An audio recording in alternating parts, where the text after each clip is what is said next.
Guys, makomenzi amenoti chichi kuitika nazo kana si makomenzi asida kubuda. Amenoti chichi kuitika nazo kana. No comments at all.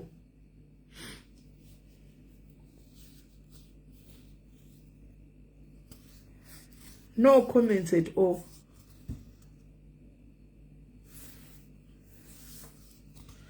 No comments at all, guys.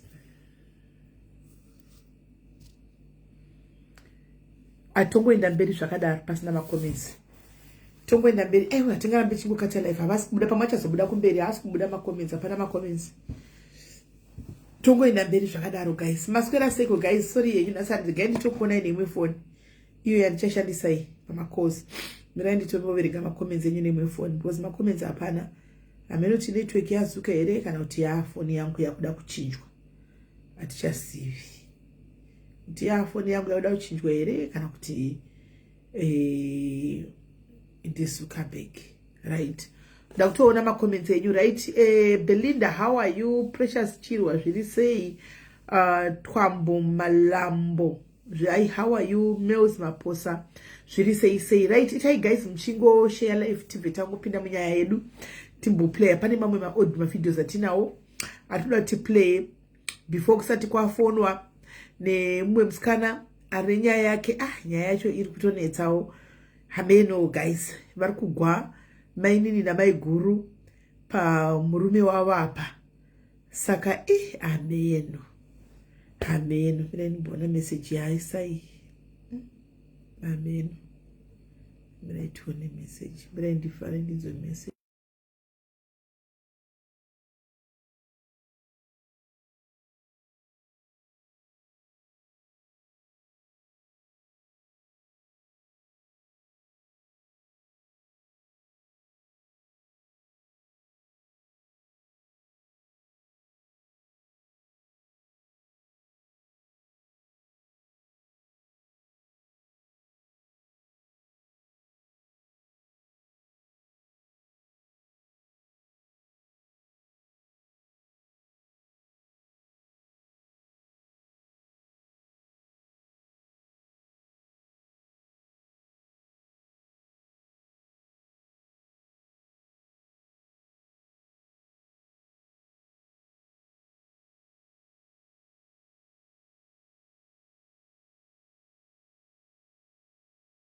Guys, inyaya ina ndisikuwisisa. Guys, indambozama kuti nyaya ikai titaure kuseri. But it's like tuvana vari kuramba nenyaya iyi. Guys, handizi kuti nyaya ichaitika sei pasina kuinvolve maiguru. Yesi Nelson, I can see you up there. Handizi kuti nyaya iyi icha-involve inoitaurika sei pasina kuinvolve maiguru. Because honestly speaking, maiguru hapana pavanokwana zvavo. Hanimaona.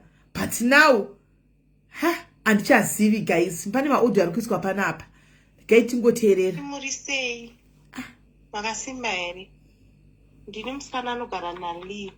Mapurisa anga ari padhoma kuseni kuma6 chaiko. Vanga vachiti vatumwa naivo babata diwo. So hatiziye kuti ivo kana vachiramba vanenge vachiti kudii because mapurisa anga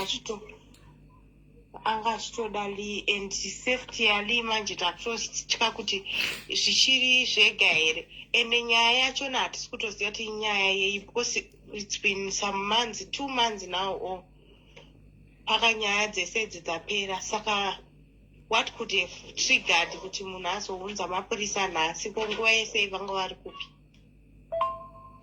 Plus anotaura nedzimwe hama dzaLi, masisters aLi anofona achitaura navo achivatovati ana maiguru muri sei.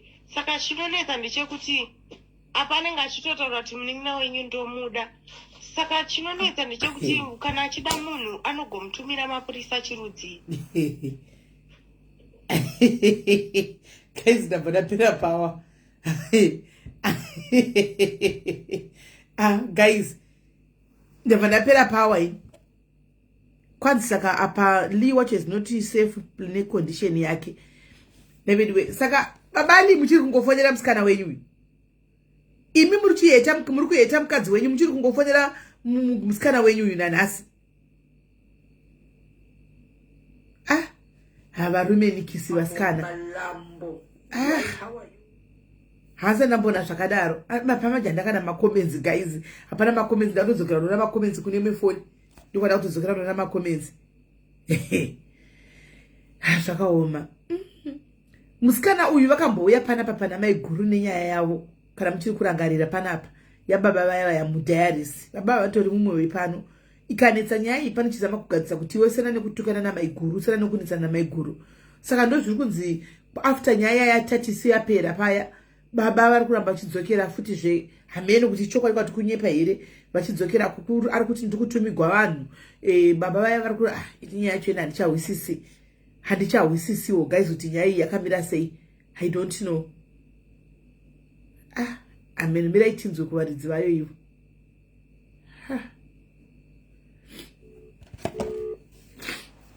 Apa kana ndisina makomenzi guys, kuona makomenzi hapana ndikuto iyo phone iyo.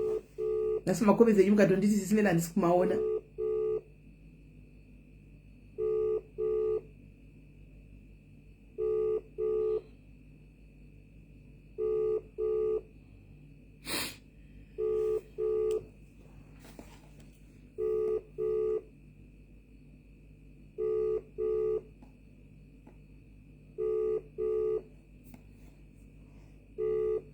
Okay, avasi kubata phone kana chida chezofonera back avo kana vakuda chefonera back masuri. Saka dai babali muchiri kudzokera zvimukadzi wenyu owa kuti muri kudzokera futi kune vasikana. Makamboramba mukati ari kunyepa. Amen. Tozonzwana iwe. Anyway guys, maswera say guys, maswera say. I hope muri right guys. I hope you are okay kwa muri koko komese. Pane nyaya iri kunetsa panapa. Makomenzi ari kunetsa asi kutobuda hapana makomenzi andisi kutomaona saka ndarozama kutona nemwe phone. Ari kunetsa inyaya yemakomenzi ndosaka I think kuside kuno kwangu ndisi kutomboona zvachose makomenzi but anyway ndiwa parufona. Hello? Sisman. Unozati ndiregerere ndakanganwa. Siswele kusadaro. Sure. Kukanganwa cheko kukanganwa uzati ndakakanganwa ndisiti musiya ndichi chakaitika ndakakanganwa. Nditofunga chona kera mascreenshot andakakusendera yandakanombomavhura simene ndichazongobudikira kumalive enyingo ndomboita get crash. Nditori kulive izvozvi, nditori palive izvozvo. Unozati ndakatokangamwa zveshuwa. I'm sorry. Ndakatowa ndigwa dzinonguva dzachona vasikana. Anyway, reka timbotaura nyaya yako tsandapinda munyaya yangu. Ndiri palive izvozvo. Reka timbotaura nyaya yako. Naye vasikana vedu we ndibatsireiwo pane musikana ushu ari kufona ushu. Nyaya dzacho guys dzatowanda. Tidzokere kunyaya yake.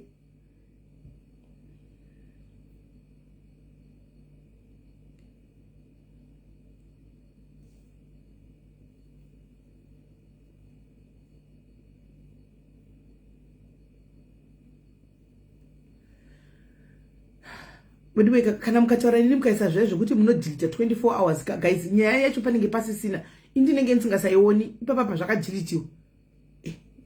Zvine zvakadeletiwa for 24 hours saka ndozozviona kupi?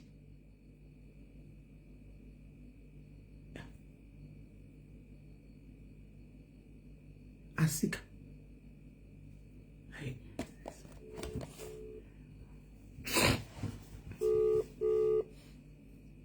Hello? Wakadelete zvinhu zvacho zvemascreenshots acho nyaya yangu anyora hapachisina zvakainda. Hapana ndifunga wakaisa 24 hours zvekuti disappear hakuna. Ora saka regai ndigosenda. Pane chii chamusina ndisende nenhamba yangu. Hapana zvese apa, hapana kana zvese apa, sindiri palive unogona kuitaura nyaya yacho tingoidiscuss. Buzi kutsvaga rubatsiro ka. Advice nje. Iyo advice iyoyo Alright. Saka ndozodindosifona back nditanga ndakutumira ma-screenshots acho. Setumira ma-screenshots toni. Alright. Tichifana kutora vana ava vari kufona. Alright. Ngatifana kutora ava vari kufona ava wadona. Ngatifana kutora ava vari kufona ava vasikana.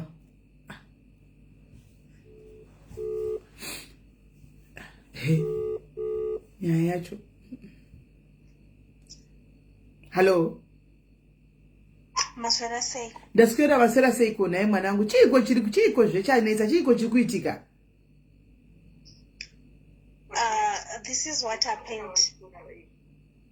Makuseni zvakuma around 6. panga paine mapurisa ari padho anga padho achinoka then munhu andogara naye avhura dho ndobva pabvunzwa sarangu kuti ari kupi aripo here ndobva amwiti zvona haachagari panapa apedza mapurisa aapo handiti chii chaitika vanokotsa kutaura ndobva vangomubvunza sarakembo wanyora pasi ndobva vaenda saka inini nekuziva munhu wangu because akambosvita futi pekutanga achinda kuvhirisira kesi ndikada mapurisa kwachina kwako ndega ndikanobvunza kuti pane kesi ine zita rangu here vakati hapana kesi but kana uchida kumuvhurira unodoketi ungosaka kuti vhura because haasi ufanira kunge achikutyisidzira ashandisa zita reditisi mapurisa kana tongoti anoti its fine.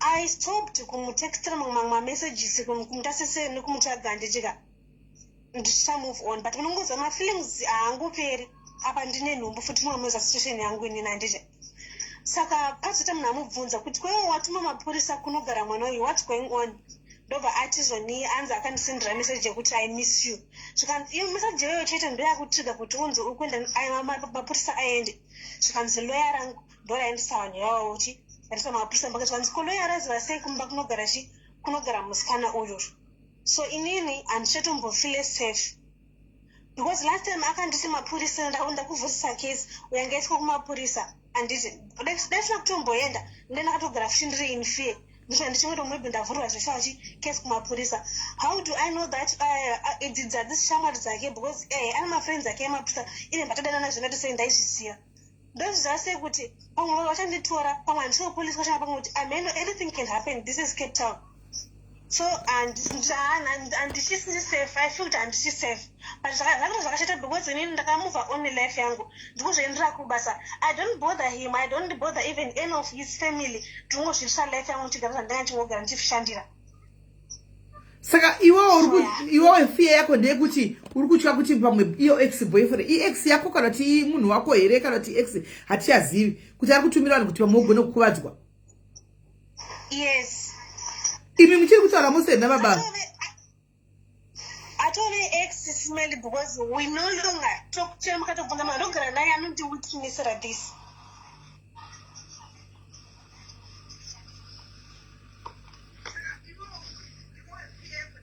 ha saka handichazivi nai baba ningirikiri baba uyu baba achadi ko imimi muchiri kutumira mapurisa muchiri kudei kumwana uyu kumusikana uyu munodei kumusikana uyu muri kuda musikana uyu yakati muri kuda kuti inga mune mhuri yenyu wani makati kune mhuri yenyu makaita mistake zvikapera madzokera futi kune mwana uyu muri kuti kana mutokonya muchitumira vanhu kana kuri kuti mutumira zveshuwa munenge muchida kudii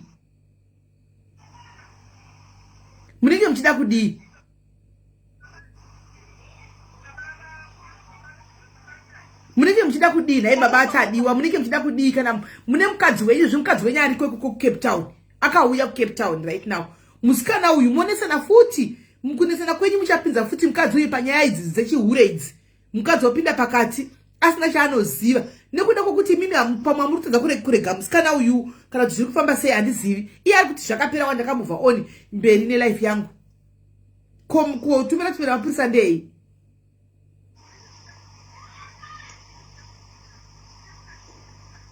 ndatozoudza leni lundu hangu zvisi zviri kuitika because vaitomuziva mufesi uyu achiuya panapa munhu saimuziva amza ndozviri kuitika ndosaka mapurisa anga achinzi auya panapa vakati but ndisizve 2 months ago wayo akuramba achikuita zvinhu zvakadai pamba pangu inini but to be honest with you inini handichisiri safe because mapurisa angotana padho kwanguri kumapast 6 am makuseni iye ndozoti ane mari money talks kwaari iye anongoorder ti munhu chiita zvakati akatumira munhu futa siri mapurisa handichisiri safe ngaandisiye nenhumbu yangu ndingoita life yangu ndicho zvandinge ndichiita its okay I'm okay with that ngandisiye nenhumbu yangu vede musadaro kamutazotisiye nenhumbu yangu munogwadzisa mukadzi wachanari haana chaanoziva vede hapana paanopinda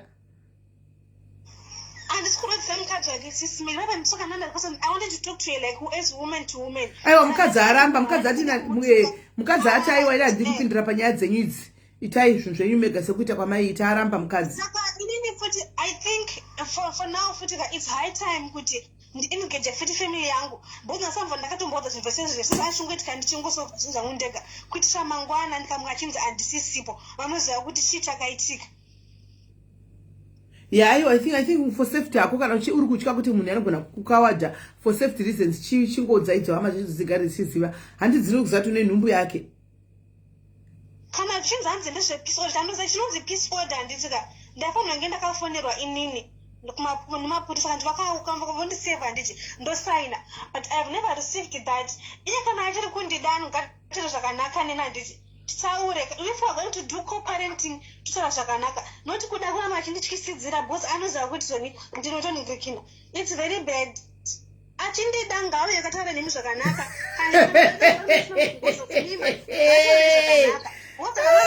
uye nigis anyway. It's not fair. Kana achindida ngauye ataura nemi zvakanaka ene mwana uyu ka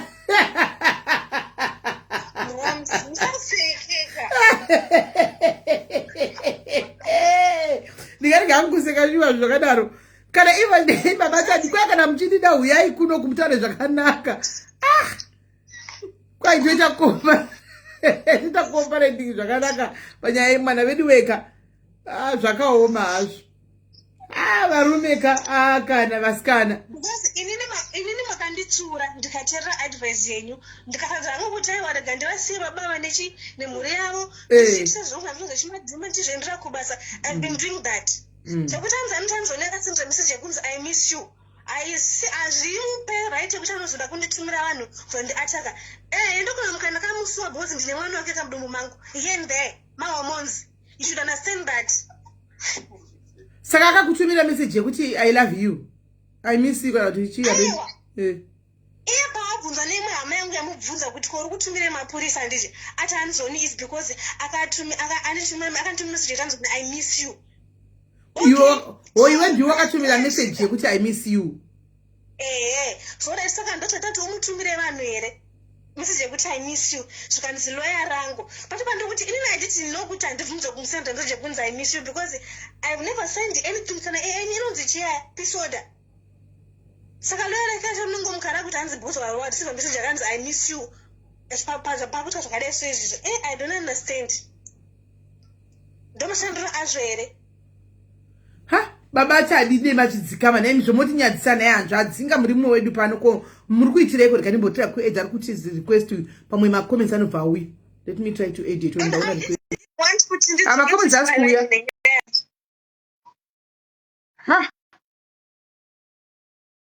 buda iri kuti connection failed buda futi udzoke guys pane anogona kumbosenda request here mukwire tione kuti macomments auye ndatira kuswipa macomments asi kuuya inenge fault yekufacebook ikokoko inenge fault yekwaZuckerberg ku something is wrong. Vedwe munozana unobva wapera power so unobva waperegwa mufunge saka baba achatadizve vacho avachadiwo nezvako kana vatoenda kunoripota kumapurisa kuti wandisendera message yakanzi I love you saka kunoti vachadi nezvako futi handisisinewo ndanotisa move on nini ndanotopora chemukana mandogara nangu dzoti ndanotopora ndanamuzvisimbira ndizvidyira ndichita basa kwangu. He should stop kunditumira vanhu mapurisa ake vaya kuti mapurisa weze loya rake rinongwekana padho pangu for what ndaparei ndianiwa ndauraya ndaita sendatukana ndathreatena aniwa ndathreatena. Where is the proof? Hapana proof. He can't just poka kundishungurudza ka kana kuti maybe ndega anobvunza kundishungurudza ndiani marights ndiye munhu inini I deserve kuti yese because he is a man. He can do whatever he wants to do because ane mari. That's unfair. Babatadi takumbira hedisu pano padiaries muri mumwe wedu babatadi please chirega kutumira mapurisa uyu wakaita move on nelife yake babatadi chiregai mukaona message inongonzi I love you just delete and block mazviwa chidelete ayanzva adzimo blocker mosira pamangwana sezvo kuchinzi kwai pane mwana ari kunzi ari kuuya chisira ipa mangwana pari kunzi pane mwana ari kuuya saka chisira ipa mangwana imimi just block anditika kana kaisa message kana vari kunzi ari kuno Captain Mashana, I'm so sure kuti ndo ari kumupusha kuti aite all this because havana chavanotomboziva maitadi havana chavanoziva because makuseni pawati kwai ndai ndiudzirewo maitadi ndoda kutaura navo vatoshamisika. I don't think kuti she's involved in anyway vatoshamisika. I don't think so because ndoziva hangu kuti iye pachezvakakamira kuti hanzi ala kunditisa zvinhu he can't. apa maitadwa kungowa blema zvako havasava because vatovhunduka makuseni vatovhunduka chaiko chaiko vakatoti naisi smeli moti handishurigwi. I don't think so kuti vari involved. I don't think so. Avasi igemu rako neex wako iro riri ndongori gemu rako neex wako. Saka vakauya vakataura nezvakanaka kuti ndichiri kukuda iwe uchaita sei? Naili vakauya vakataura nezvakanaka kuti ndichiri kukuda uchaita sei? There's no love.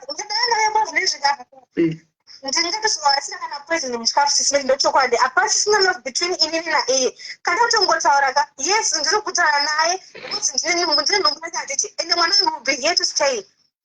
And it's so what I'm saying, I think it's hard to manufacture this way. No. Vakakumbira unovapaiwe unovada ndo munhu unotoda machi unotovada iwe vakatokukumbira cheko cheko unotora wavapa iwe surely ngati pamwe pacho ngativei riu andivapi okay sismeli andiziriyo here ndendomufunga because ndine nhumbu anditi pandinozvanzi ndinomuda right. If I could really I mean, never gonna muchinja ngwa kudzokera mumashure. I don't think kuti ndaimbofanira zvinhu. If I could turn back the hands of right. time. Saka chiregera maichadi I'm sure vakateerera vagotsura murume wavo. Handiti chiregera maichadi vagotsura murume wavo kuti murume wachona asiyane newe zvachise muchingoparidzana in peace mungosangana panhumbi yenyu kana yazvaro. I don't think it was that a chip in as known as the Naki. Yeah, I was. Muscomes on going to go into it. But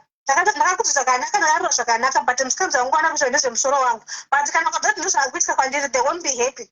All right, no problem. Chirega maita ndivagota nemurume wavo vachaondiudza ndozokudza nditika. Chirega kuramba uchigwa chimira iwewe maita ndivachataura nemurume wavo kuti vamusiyane then ndozokudza kuti murume wacho anenge ati kudini. All right, it's okay. Ndozokudza nditi. All right. Sorry, ndamudza satapedza kutaura. Zvakaoma vasikana. Ameno. Right. Regai titaure nyaya yedu yatafambira panapa nhasi guys. Pane nyaya iri kunetsa guys. ma-COS makosi nashe muno mu-UK ari kunzi aparadza dzimba dzevanhu handitika mirai ndiplay audio video kuri kutonetsa vakadzi vevanhu vakusvika pakubuda vachitaura vega kuti dzimba dzedu dzaparadzwa nemanyaya ema-COS. Saka toda kuti timboonesana kuti ko chiko chiri kumboitika zvambonyanya kuita sei, chiko chiri kumbonyanyoitika.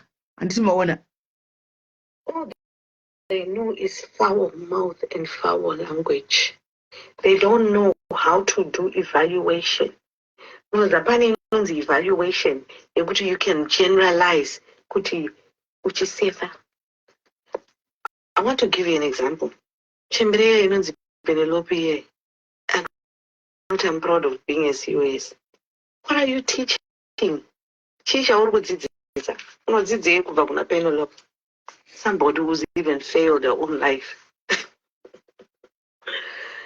Chandiri kutaura ndechekuti varume ma-COS vari nani havana problem, but vakadzi vavo, majority yevakadzi vavo, statistically speaking, majority yevakadzi ma-COS, most of them they are homebreakers. Mabishushu, magindagoria, homebreakers, and vane challenging behavior, and are full of I know, but I can do this and I can do that. Anyway, you don't know what is happening. Hey, takaita topic nenyaya yema-COS kai. Muchaona kuti vana vana kufambira chinhu chimwe chete. I used to be so hurt. Ndovanoita kuti mutadze kubatsira vamwe. I used to be so hurt ndichirwadziwa kuti vanhu ava vakadyirwa mari vakazodai vari kushaya ma-hours. But avabatsirike. Majority of them they are just shameless. You cannot help them. They know everything.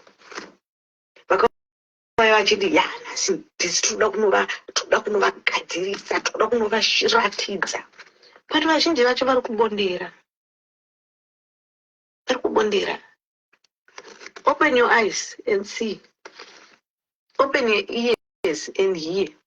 Vanhu vakauda kuuya panapa vachitaura kuti whoever has been in contact with a very bad, evil woman, COS, female COS, anokuudza kuti I regret.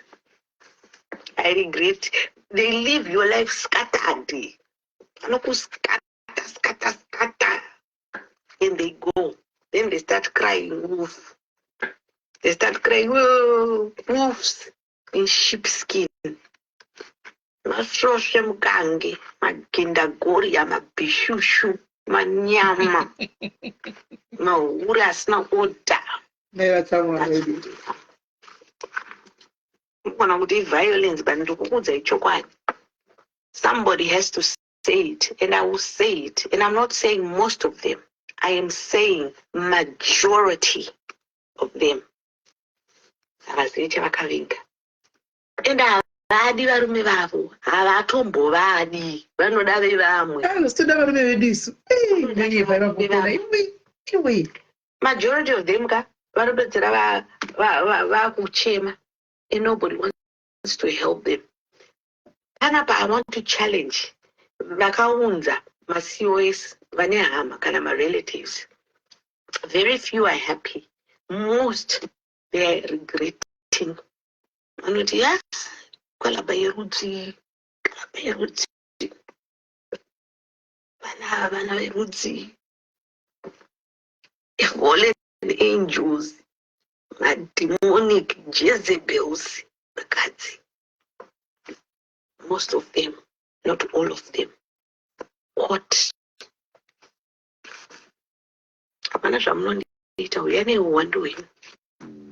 Right. Ndimai avari kugunun'una vanenge amene zvavakaitwa nema-COS. Ivhidhiyo yekutanga kai vakabva vazoita yepiri. COS chakuverenga manuspaper. Calm down. You are full of, I know, too much speed. Speed munayo. Too much speed. Hamukazive zvose. Itai muchidzikana. Muri kuzvinyanya, hamusi kuona kuti muri kuzvinyanya. Ngati ndizvitaure. And I know kuti vazhinji venyu muchava muchiri pasha panapa. Vamwe venyu, most of you behave like Jezebels. You behave like devil's advocates. Mameseji akuuya manje ari kupinda mameseji. Mirai chipedze mavhidhiyo vari kunyora mameseji. Mirai rine 30 plus kana 40 plus. Imi, if you don't calm yourself down, England inoendimaenzanisi. England ine mental health. England yakatakura kurema. Hamudi kuudzwa futi. Muri kutsvage mudzimba dzevanhu. Muri kudei? Alright, kana matamba zvenyu mujombo yematamba iyoyo. Ko munenge muchiitire zvamunenge muchiita zvekubva mada kuda kupoka kuti muzikanwe kuti ndimi nese. Mapedza here kutsvaga mapepa. Maswitch mapedza. Mozoya futi pamafacebook makuti ndikutsvaga switch, ndikutsvaga chakati, njani. Ma-COS munonyangadza. Muri nhumwe dzaSatan, most of you. Makasiyirei varume venyu? Makadi kuuya nevarume venyu? Vazhinji vacho makakanzurira varume venyu mapepa. Kukanzurira varume venyu mapepa kuti muende mudzimba dzevanhu. Munobvongodza. Kuita kubvongodza munotokuseko vakaguta. Inga musina nyaya dzinini. Ityayi Mwari makaona nguva. Makaona nguva ityayi Mwari inini. Mumwe wenyu, mark my words, mumwe tichamuona akakandwa demo kana banga chairo. Tamba neEngland inini. England yakaoma.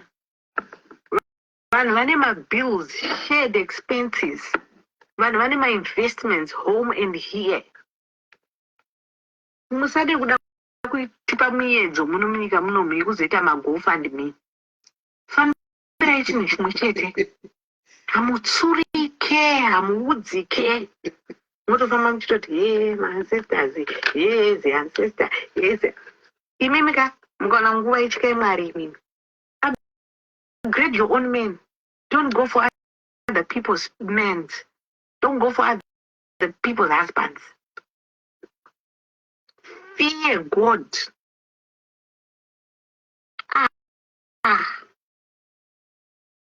Uri nhumwe dzaSatani nai. Makaita sei kwenyu?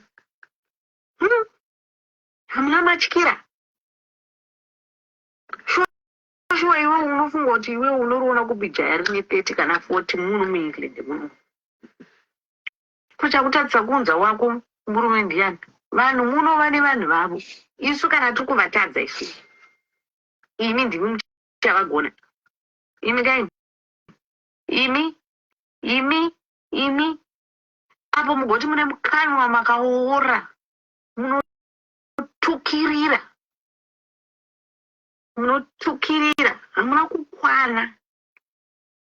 Mutorana Satani zvenyini. Calm yourself down. Mukaona nguva ka take a chill pill. Relax. Fambirai mapepa. Unzai vana venyu. Gadzirai zvinhu zvenyu. Isu patakauya patangati maasylum seekers isusu tichizoona maBritish vana muno munyika muno muka. Hatina kuya speed yatikaita. Taifambira chinhu chimwe chete.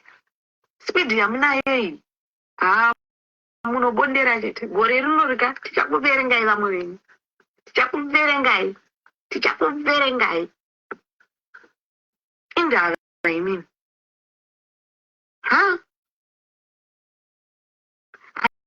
Handidi kutaura zvakawanda. Ndimi nhubu imini. Hamubatsirike imini, hamubatsirike. Asi basa rakuchema, takadziglobai, takazodai. Achada kukubatsirai nehunhu hwenyiwe, we're full of I know ndiani. You don't take advice from anyone. Uri kuparadza dzimba dzevanhu, varume venyu vari kupe upgrade your own men. Leave people's husbands and marriages alone. Kana muchita mucholo yenyu ngaiperere ikoko. Munozinga makuitire zvimwe zvese zvamunenge muchiita izvozvo kutoda kutoti ndini ndiripo, ndini ndiri pan'anga, ndini ndiri chii. Imi dai. Takazviona izvo. Calm yourself down. Take a chill pill. Mukaona nguva kwana nai.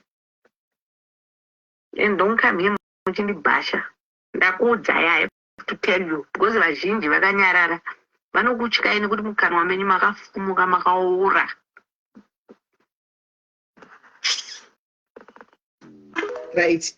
Hii video yechitu iyi ndo macomments apa guys akuti asandisikuona macomments right. Saka maCOS makaitei mai ava. Makaita chii mukadzi uyu kuti abuda achidai chii chiri kuitika guys. Regai ndidzokere pama messages. Right.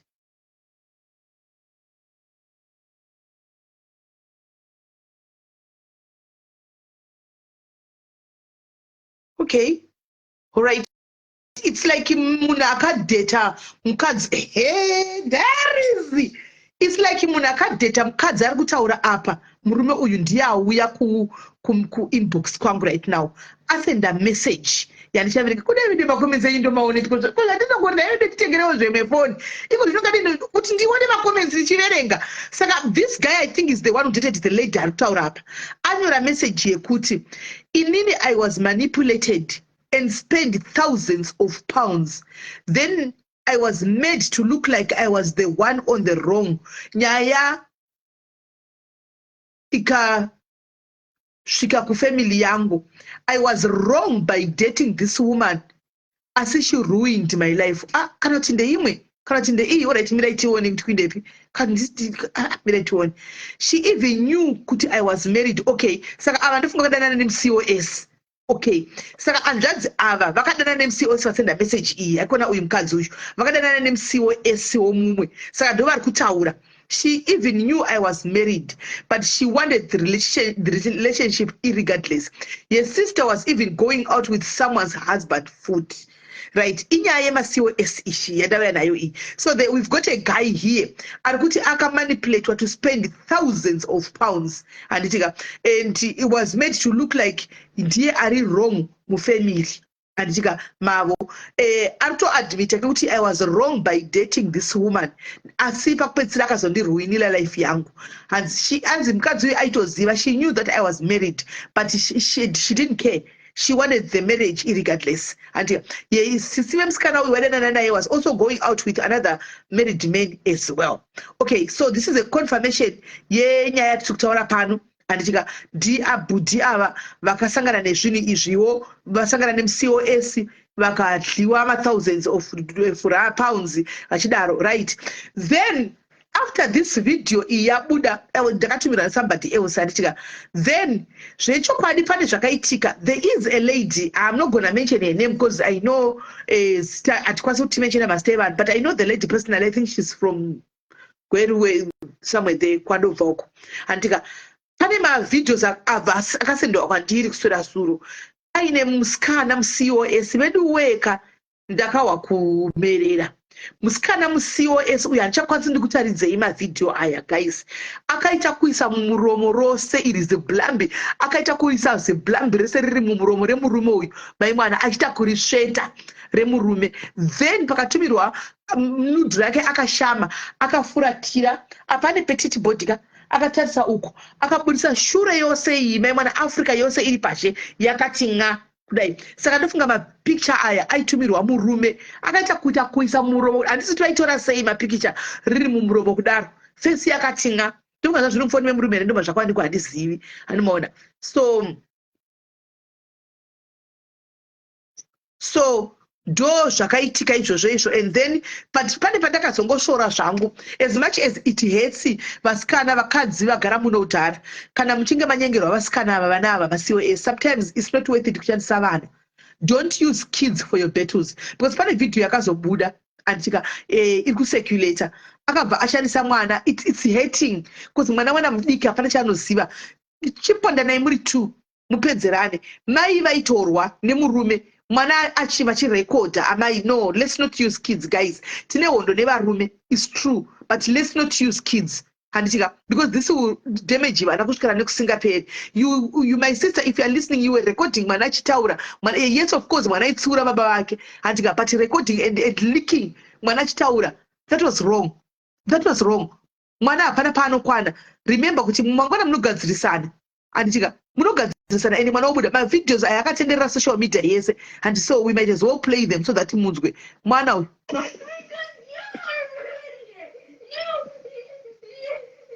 I think Manon should be 7 or 8.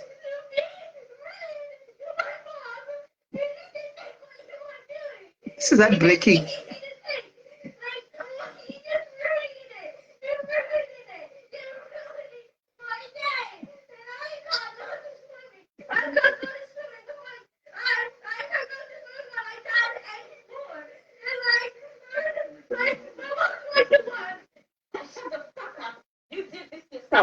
What do you think you were doing? The child is always ringing you. You don't answer the phone. Just shut it. It's disgusting. It's going to work, and I don't know who's taking this woman now. He's always sleeping around with women. That's what he does.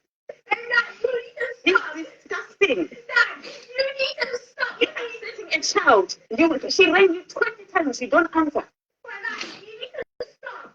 Dad, you need to work hard instead of doing something very weird. You need to think what you were doing.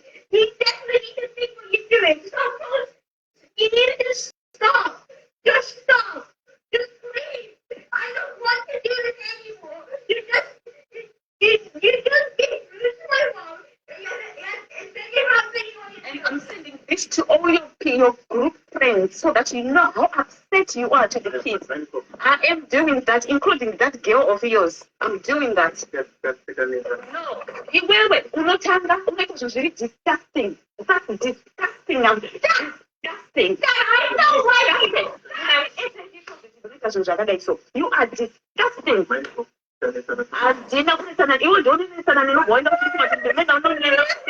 Look at this poor child. I'm sending this to everybody. Even your bosses, I've got your number on the phone. I'm sending this. But look what you're doing to this child. She's changed to look after herself. You're going to tell this.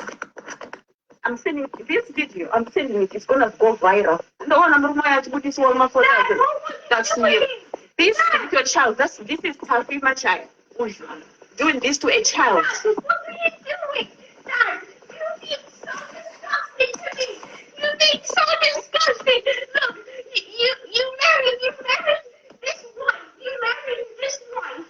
And then now you somehow you want to get another child.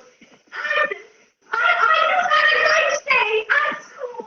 And then now at night time you're just doing this. Like, what? Can you open this door? Nicole, I'm going to work. I'm sending this to people.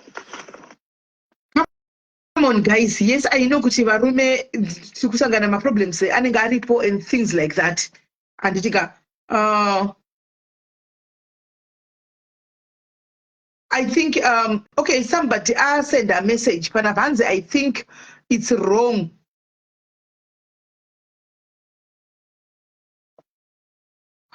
Nyaya dzacho.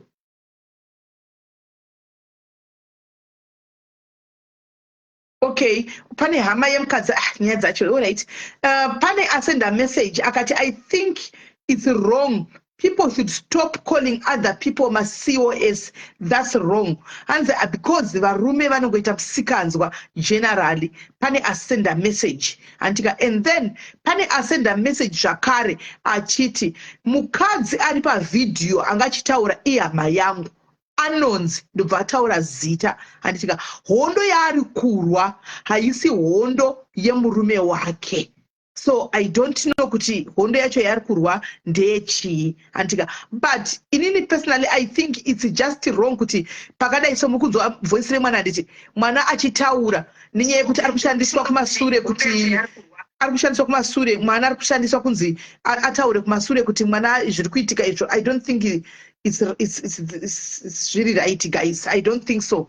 I don't think it's really right kuti mwana abude achitaura. Mwana uyu mukatasa video anenge ari pa 8 years or 9 years. 8 to 9 mwana mudiki achitaura zvinhu zvakadaro. I don't think kuti achigwa hondo mwana wese anogwira mai vake, but kuti zotungamidza mwana kumberi kuti ataure nezve zviri kuitika pakati pebaba nemwana. I don't think kuti it's right. Anditika right. Back to our story. Anditi zvinokwanzi nakola tisati COS. Saka handichazivi kuti tichita cho iyi todedza chiti kudini panguva ino. Maybe zvanhasi regai tingoshandisa zita racho rekuti COS iroro kuti sezvo tiri kutongoita show. Anditika right. What's your take on this one, guys? Makosi nashe ndizvo here zviri kuitika izvi kuti imimi muri kusiya varume venyu? Antika, you no longer in love with your husbands. Vamakauya navo maakuda varume vevamwe vamuri kusangana navo muno. Is it true? Because if that's the case, chokwadi ngatisiura nei, it's wrong. Antika, wakauya nemunhu wako, idana nemunhu wako. Antika, zvataugone uya mukadzi ataura kuti upgrade your man. I do agree with that. Kana taona kuti murume wako haachine dressing yaya yekuAfrica, maybe kune dressing dziriko kuno kuUK, upgrade your man. Upgrade murume wako iwewe. What is going on? Okay, I have nyaya dzakawanda dzevarume vemaCOS vevakadzi vemakosi nache andika vari kuchema because of the treatment yavari kupiwa nevakadzi vavo. Andinadzo nyaya idzodzo. Kungoti varume vakasiyana nevakadzi havakwanisi kubuda apa vachitaura, but vakawanda vacho varume vamwewo vanouya kwandiri vari kushungurudzika nekushungurudzwa nevakadzi. Yes, mazuva ekuti takambotanga chiti ipayback time yezvinhu zvavaivaita kuAfrica, but I don't think kuti up to now ichiri payback time. No, zvimwe zvacho chinenge chatongovewo chihure chatongopinda muvanhu.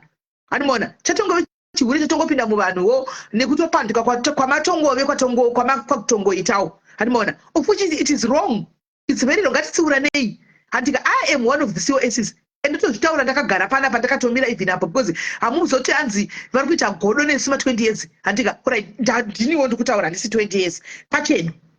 andika handisiwo mu20 years pachedu isusu. That's not it, because vakawanda vachona vatochema, vakawanda vamwe vatochemawo handisimaona. So what is really going on? Hanzi hazvina measure, chihure. It's not about dressing kani varume dongo in makadzi's voice. Okay, handizivi kuti tinyatsodzosa kuti what is really going on, guys. Hanzi yapay back and forward. Hanzi ina I think iri kwese murume asingadi ambobva akatorwa akaenda. No, murume haatorwe zvake, because murume wacho ndiye anonyengawo. Asiwo ka handisika wapinda muno mune wako murume, wauya newako murume, handiti ko wogozoda kunotorawo wamwe sei wako unaye wani kumba, unaye wani plus futi unogona kungotora kuAfrica, unogona kungotora munhu wekuAfrica ukamupinza muno, handiti vazhinji chavakapinda before March 11 unotora munhu wekuAfrica kwaunotoda kana boyfriend unotoita mapepa yako ikatouya ugara nemunhu wako. Kuti tinosvavira vevamwe ava nokuti varume ava vacho vemunowo vamwe ava handika mahure, mune varume mahure agara atorimo munomu, mahure kuti mukadzi wake chaiye handika atomutadza murume wake, atonetsa naye.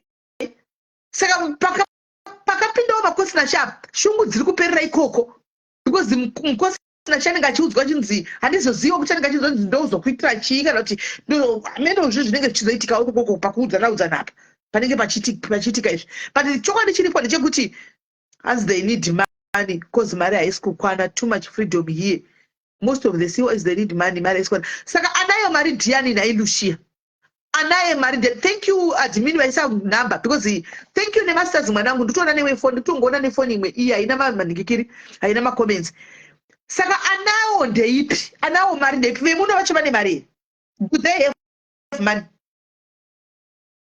Muri 2-1 hati munenge muri 2 baba voenda uku mai voenda ukuka mosanganisa mari yenyu kazvotobhalansa zvoita handiti ko anozokupa inini muno mumabills anoshayiwa, guys. People they share my bills whether 20 years or not, handitika vanhu vanotobatsirana. Saka anozokupa ipi, iye murume achakupa ipi mari nokuti anoda kubhadhirawo mabills ekumba kwake. Kwazina patisha ngatingotoreranai, guys. Kwanzi varume vacho kana tikavatora kuAfrica vanotitiza. I think nyaya iyi, guys, it's both ways. Ameno, because kune varume vakauyawo futi muno mune vakadzi vavo vakateramira vakadzika maruda vakadzi, but varume vaya vakaunzwa vari madependent kana kuti maCOS akauya kadanana nema20 years futi. Saka mukadzi yawo muCOS ari kuchemawo. Hanzi uyu manje basi rakapera nenyaya yevarume vari military havakosi kanzere. Ndeupi wacho chera? Fonai, guys, fonai tinzo. Nda kuti ngoshandisa mwe phone ngona macomments. Fonai tinzo wopfungwa dzenyu kuti munozoonawo sei, because kuvarume futi zviriko vakatogwa futi nevakadzi vakauya vasvika munomu vakataka kunyengwa nema20 years. Kune ma20 years atoriwo nezemo rebwa pawawa atoripo ekuti haanawo basa nazvo, ari kutotorawo zvavafana izvizvi. Hanimaona zvakapindawo izvozvizvi nevamwe vati kureiwe vava ototorawo hakuanga asinawo muno kana kuti akanga anaye hamene zvikazodini ari kungotorawo. Saka nyaya iyi iri kuda inonzi toda kuita kubalancisa equation panapa, guys. What's your take on this one? Chero kuno kwasi kufamba Judith, chero kwandiri hasi kufamba. I think kungopandukwa kwevanhu kuSouth Africa zvange zvichiitika makorese muchaneza tikutaura zvemuno muUK ine zvati kutaura zvokueseta gatongozoti aiwa ko mujolo unongoitika varume kuSouth Africa vazhinji ndo vanoteedza kundojola, because anoti akaona dako remuSouth African anobva atopenga, akangozunzigwa mapiano kudai so akanzi redzaka rechizunzigwa otopenga kuZimbabwe. Remember tanenge wabva kuZimbabwe kuvarume vedu kumusha vasingazivi matako aya vanenge vasingamazivi vachibuda kumusha uku wopinda muSA uku yellow born by birth, dako lina rakaenda uku kaWest kakadai obva apenga. Mainiya ini nejojotengi rangu handimazviona, ine mazvigaro zvangu zviri flat base, handimaona ndingoriwo munhu ari black, handimaona apa vaona zidako riya votopenga varume, handimazviona. kuSA kutongodza zvanga zvagara zviriko pati zvoita kunge muno muUK zvakuita kunge nyuwari kana zvanga zviriko ndofunga zvanga zviri zvishoma handimaona because yaingori yekuti maybe wanyenga zvasina kuwanda but nenyaya pakazovhurwa mukana kauyu wemasponsorship akapinda hope kana wakavhurwa uyu handimaona vakaita vanhu vakati Nigeria, Ghana, India, Zimbabwe, South Africa, Botswana vakati okay. Hanzi UK yagara ine mbiri COS both men and women made the biggest. Yes ndikuitika kwese Tanzania because ndinawo varume vamwe vanoitaura nekuseri inini vashungurudzwa mukadzi anoti apedza shift na5 anopinda mbana tukwa kuedza achidropiwa nemota iye akavata mba nevana saka varume vagara vatochemawo munomu kotawo vakadzi vari kuchemawo nevarumewo murume akaya kuno kwakanyenga mbuya vatomudza kuti ndakanyenga mbuya zera rangu iyi yagarisa munomu initori nemari dzayo yotomudza kutotaura kuti shamwari yodzika mashando tokuchengetai mose kune murume mbomira ndichambodhila naye murume uyu ndichamuudza kana ndapedza chimbomira izvozvo kamurume ototengerwa kamotikari mai mwana anenge asina kana mari yekutenga chimotikari ototengerwa chimotikari chekuti aendese kubasa murume achifurahigwa kokokone apa vakadzi maCOS nenge makauya mchiti kuvarume venyu hatimikiri varume kuno kuUK ita kuita maresponsibilities 50-50 ende kubika tochongosheya tese kubikana because zvisanenge kaneta magara muno ma20 years aya anomira achibikira murume wako Ben 10 anenge achitomubikira murume wako Ben 10 pakuti wadya here uya ndiri kubika anenge akamira pasitofu achitobika iwo kumba uchiona kuti hatisi kubika ndakaneta ngatiudzanei chokwadi guys ngatiudzanei chokwadi kuna uchikakoka mbuya vakuru asi vatobika atodya zviri fresh from the stove iwo kumba zvakabikwa zvikaiswa zviputu zvikaiswa mudeep freezer zvikwa iyi chikafu dzidzisa shamwari ungoona yekutamba because takaneta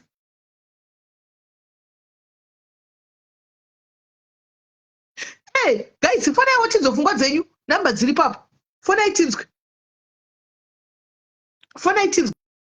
namba dzakapinwapo fonai tinzwe kuti pfungwa dzenyu munodzionawo sei nokuti zvimwe zvachinaka handizivi ukaona vakadzi vakubuda vachirekodha mavhidhiyo kudai handika pane zita 1 rabuda para Penelope Penelopewo futi naiwe Penelope kuri kuzvambisa sei zita rako rataugwa apa kwanzi ukaona munhu anodzidziswa naPenelope akadofeirawo zvake life yake anenge achidzidziswa china Penelope wakaita sei maya wakatora murume wawe wakaita sei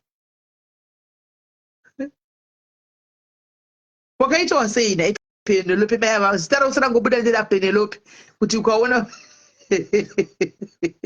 kwanzi ndoziva blazi akakwirirwa mukadzi aripo mutoilet papati zviri kuitika izvozvo zviri kuitika especially kumabasa uku kune vakadzi vechidiki vanenge vachida tonyengwa nevarume mamaneja aya mabhosi vachitoitwa kumabasa ikoko kuitira kuti kuda vanenge vachitozokupai promotion here hamunoti promotion ipi vanenge vachinzi kudii handizivi vakadzi vakaona navabviswa kumabasa uku nevarume vanotovatiwa mumatoileti mumaofisi zvamakaonekwa Baudaza zviya uzani Baudeza ameno zvinotoitika zviya guys kuti mumaofisi vanhu vanenge vachipinzwa mumaofisi vachitambwa iyoiya vakadzi havagoni kuti no vanenge vachibvuma they can't say no ayo promotion ipi promotion yaunenge uchapiwa naibhiya kumabasa kupromotion unongopiwa nekushanda kwako kana uchigona basa rako handi yachiro wakapinda zuro uno ukangosvika ukangogona basa rako vanongokuona kuti ari kugona kutodarika kugara ari pano unongopiwa promotion zvinoda kutenga wararwa here kuti upiwe promotion asikani ko kana ukararwa pakashekwa promotion yacho saka wararirwei kwaiko varume vacho vamunenge mushanda navo kumabasa uko hamugoni kuvarespecta here can you not respect the men pamabasa apo vatinoshanda navo see the men pamabasa apo vakuru vari pakuru mabhosi ako they are your bosses treat them as your bosses nai zvinonetsa here aiwa kungoonesana guys zvinonetsa here pane mamaneja varume pabasa pangu pane mamaneja varume pane masupervisor varume handi treat them as the supervisors kuoda kusekerana chitamba chiramu pabasa zvozodii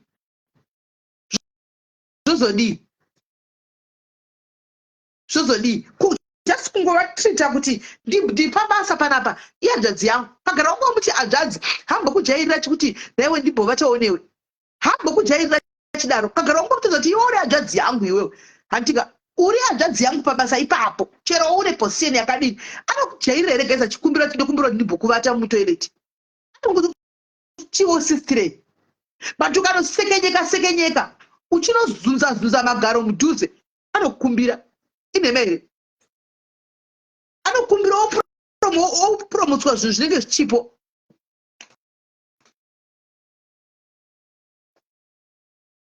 Hanzi uchanzwa zvakunzi makosi musati mauya muno manga musina mapotos. Ndirangu isero manga musina mapotos ndiyangu kuita COS imhosva shuwa. Aiwa, haisi mhosva Rozi, haisi mhosva Rozi. But pane mambo kuti tikungotaurawo zvimwe zvipane zvimwe zvichemo zvinohwisika zviri kuuyawo nama20 years anditi zvokuti tinogona kuzvirwisisawo anditiona.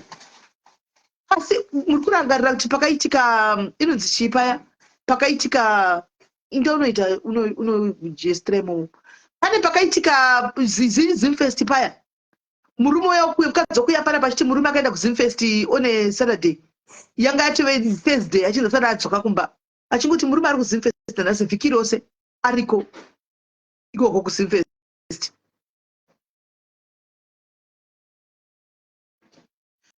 Hanzi truth simene chokwadi murume wekuZimbabwe akaita stroke aunzirwa zvikomba aripo, mukadzi wacho akambounza manager wekubasa kuK, murume akagara mudining, vakatokwirana upstairs. Guys, zviriko here?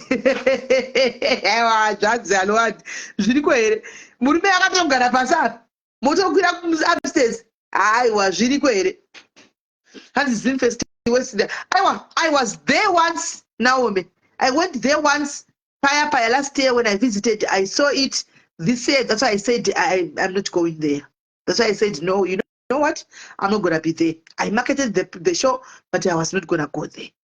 I was there last year. I saw a lot. I surveyed. I saw a lot of things. The guy goes, yeah, this is not for me.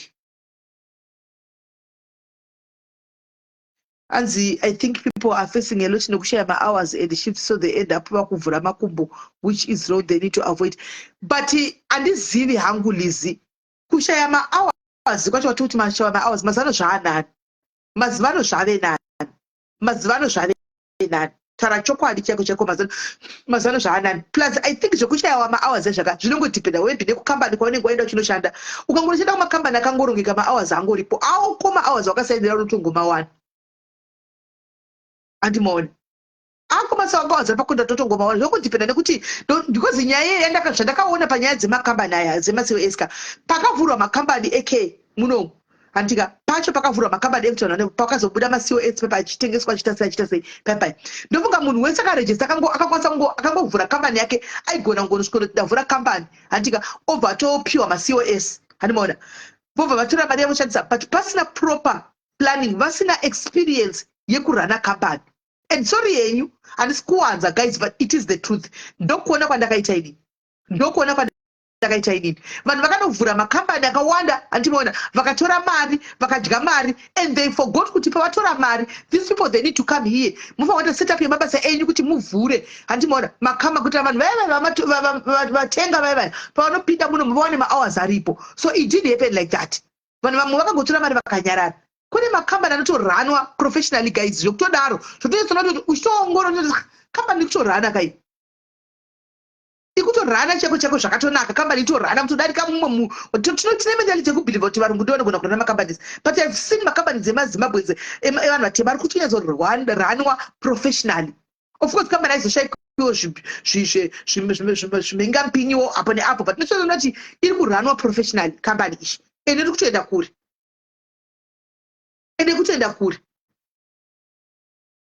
I think ndo mistake yakaitika, but iko for now iko zvino mahours ariko ndepaya pazvakatanga sezvagatsiwa papainzwa naushawa mahours vanhu vakugara kupa vanhu vari kudini vanhu vakakurongeka chacho iko zvino mahours ariko mufungi mahours ariko hanzi vaipiwa maCOS vasina kana gore in the industry ndosaka aiteka. I've seen that ana ini ndotarisa kai ndoona ndenchitoedza zvitsvaga zviri zvinichiona ndozvandakaona vanhu vakambopiwa maCOS asina kana experience mari iri enough yekuti atenge kuestablisha business rake rinyatsomira anga asina maclients anga asina akangopiwa COS. Vanhu vauya vazara vapiwa kana kuti 30 masima ndikiri maCOS watengesa watora mari ye30 maCOS. Vanhu vaya vapinda muno manje hauna maclients pekuvaisa hapachina dololo zvatanga ndozvaitika. But now after this shenanigan yakazoitika stuff like that vanhu iko zvinezvi vamwe vakasara vakamira makambani vakamira vari kurana makambani. They are running their companies well hanzi ari kuti kumakambani zveko hanzi tiri kuvaziva maCOS ari kutsvaga pekudzamba nevarume muno. Hatizozi moziva tichimbofona zvetinaimbotiudzawo timbofonaiwo guys timbowa kunana kufona chitongoti foni iyo ndiyo yandoshandisa futi kuningirira kuverenga saka kumachero nakazama kufona saka handisi kuona mira itoni mira imbodzokera kutoni imbodzokera kumakosi. Okay vari kufona ndasingatozvinzwi ndasingatozvioni because ndiri kushandisa kuona makoments.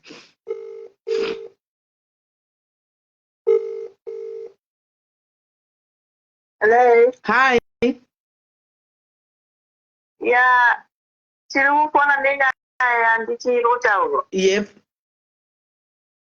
Ndingataura. Yes, taurai. Okay, maswera sei statement. Maswera sei.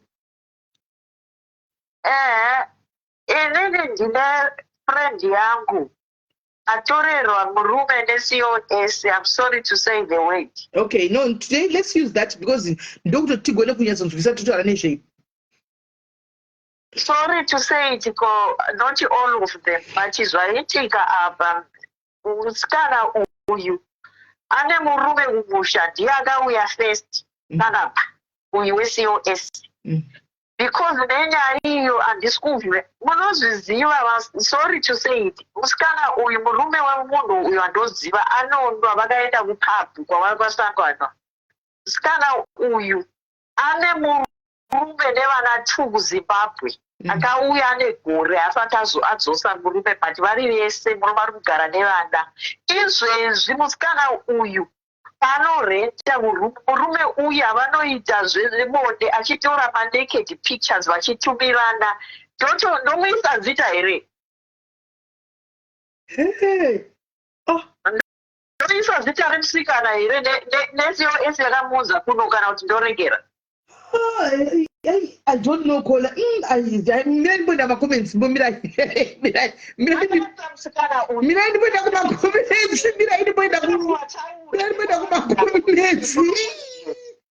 mbona kumakoments ndione you kwanzi guys imi ndokusenderai kuprivate ndokusendere neCOS yakamuudza kana chingotaura ngoti yes isai chingotaura yenyu muzvitaurire muzvimiririre taurai moga. Maybe musikana uyu murume uyu munoziva sezvamataura varume vanohura vari muUK munoiva vakauya kudhara vane vakadzi vanohura. But vachihura zvakadaro uri musikana une murume wako kumusha murume wake wakaroorwa ane vana 2 mwana ane 9 years mumwe ane 4 years asati avadzosa muno. Musikana uyu anozviziva kuti murume uyu ane mukadzi. Munozviziva zvakaitika mukadzi uyu pasaba apa paugati paakaenda nesista yake vakaenda kuDubai for 5 days. Musikana uyu akaenda kumba kwemukadzi uya muri kuzviona murume mukuru uyu zvokutoti anoti musikana uya mudiki nema 15-20 years murume uyu muri kunzvizwa. Anopiwa mari nemurume uyu. Saka mukadzi paakaenda musikana uyu akaenda kumba kwemukadzi uyu wandoziva ndokwairara nemurume uyu musikana uyu. Musikana iwe ndikuti mutaure nzvera mukutaura aiwa taurai because akukutukisa vanhu vese ndivamwe vanhu vari kutukisa macos nokuti havasi vanhu vari kuita chiure vese munomu vamwe vari kutovamwe vakazvira nevarume vavo and are very happy nevarume vavo but kune a few vekuti vakusema varume vavo kuitira zvinhu zvakadai kuvarume vavo vakutukisa munhu aiwa taurai kola taurai zvenyu ngaazvinzwe ngaatsiurike musikana uyu abva adaro for 2 days achigara mumba mekadzi uyu vakadzi uyu vane vana vakura nemurume uyu vakugara vari too much anonzi mukadzi wemunhu vanonzi mai kuti munozviziva so manyadzisa munonyadzisa vasikana macos makawanda munoti mese manyadzisa anochiviri uyu chete vakawanda vatoziva vari kuita izvozvi muhane murume mutunomu muuk anaye murume wake but anonyepa kumaweekend anoenda kunopata kumaweekend anonokwirwa oita bonde nevamwe varume vavanhu pakaipa kola vadona kuvadona ne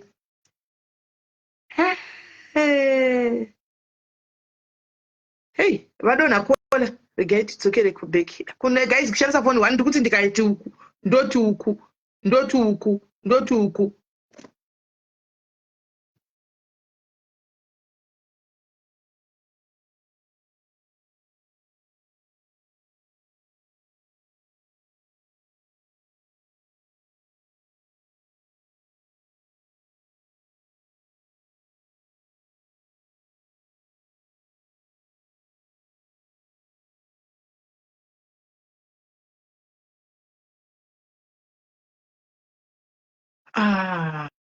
hey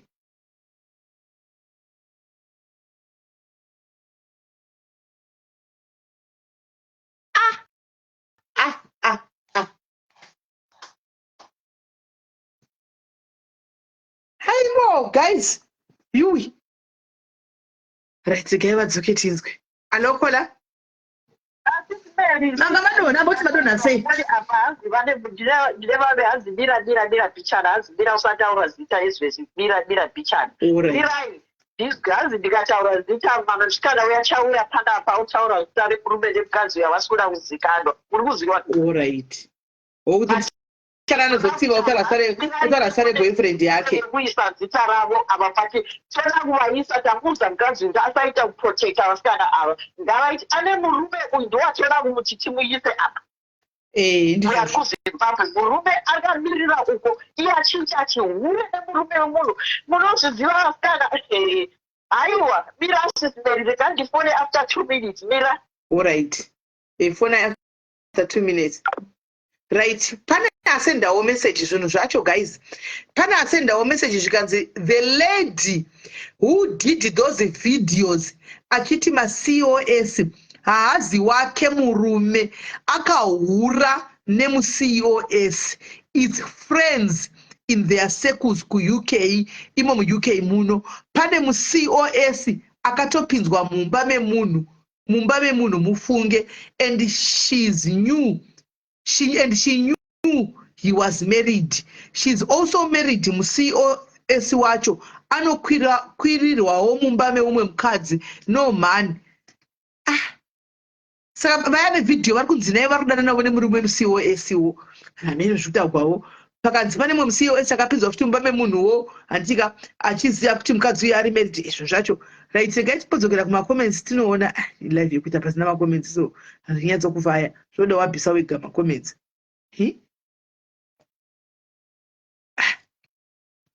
face husband they are married to use guys ameno saka ndikaichinzwe vainda kuya kwai vati kuva vamwe vaya vati havadi kuzoanzi tikataura mukadzi uyu achauyawo taura sare murume wake murume uyu saka anenge nemukadzi saka vasidavo kusikamwa iwei saka vombomira vakadaro asi umwe uyu kuda vaenda kutsvaka confirmation yekuti voputisa here zita kana kuti vorega kuputisa zita right ndo zviri kuitika chi muzvimaseku andika hanzi ndazvitaura kuti sinoti macos onde aiwa saka chihure chechitongoitwa nemunhu wese imimi ma20s munenge mazongokurigwa chete kuhura nemacos chihure chinenge mazongokurigwawo zvoine macos masi chihure cho chinenge chiringoinvolva kwese mirai tiona fonai tinzwe guys fonai gore rino fonai tinzwe guys kana vari pamwe vari kufona fonaiwo tinzwe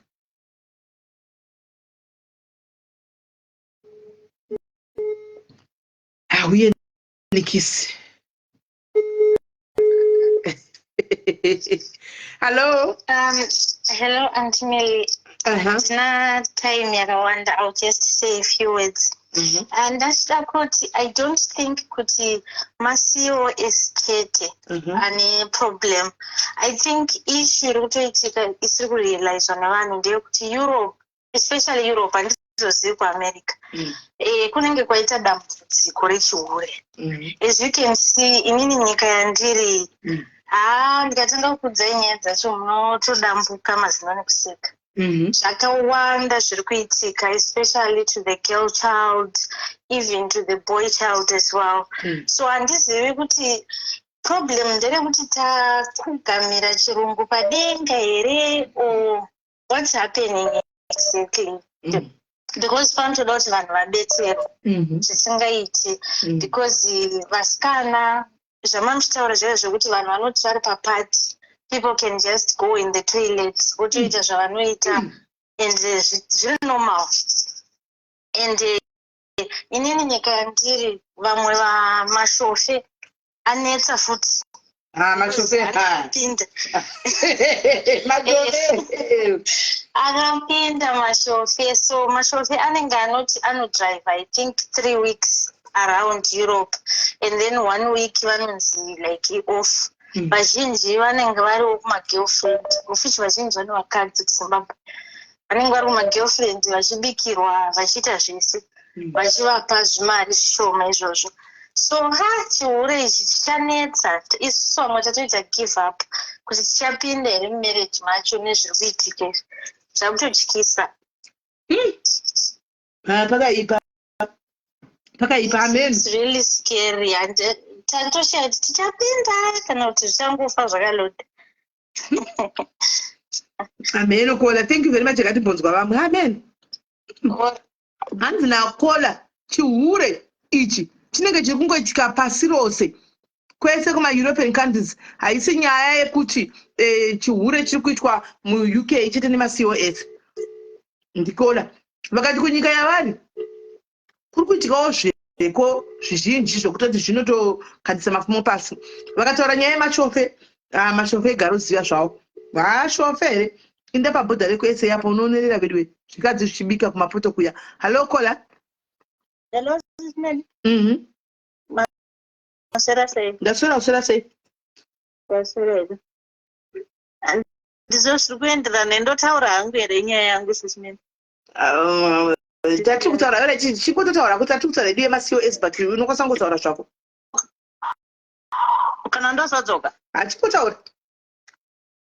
Okay, Sismel, ndauyawo nenyaya yangu. Madiaries mese maswera sei? Ndiri mumwe wenyu diary kuti hanzi mbudzi kuzvarira pavanhu kuti nditandirwe mbwa.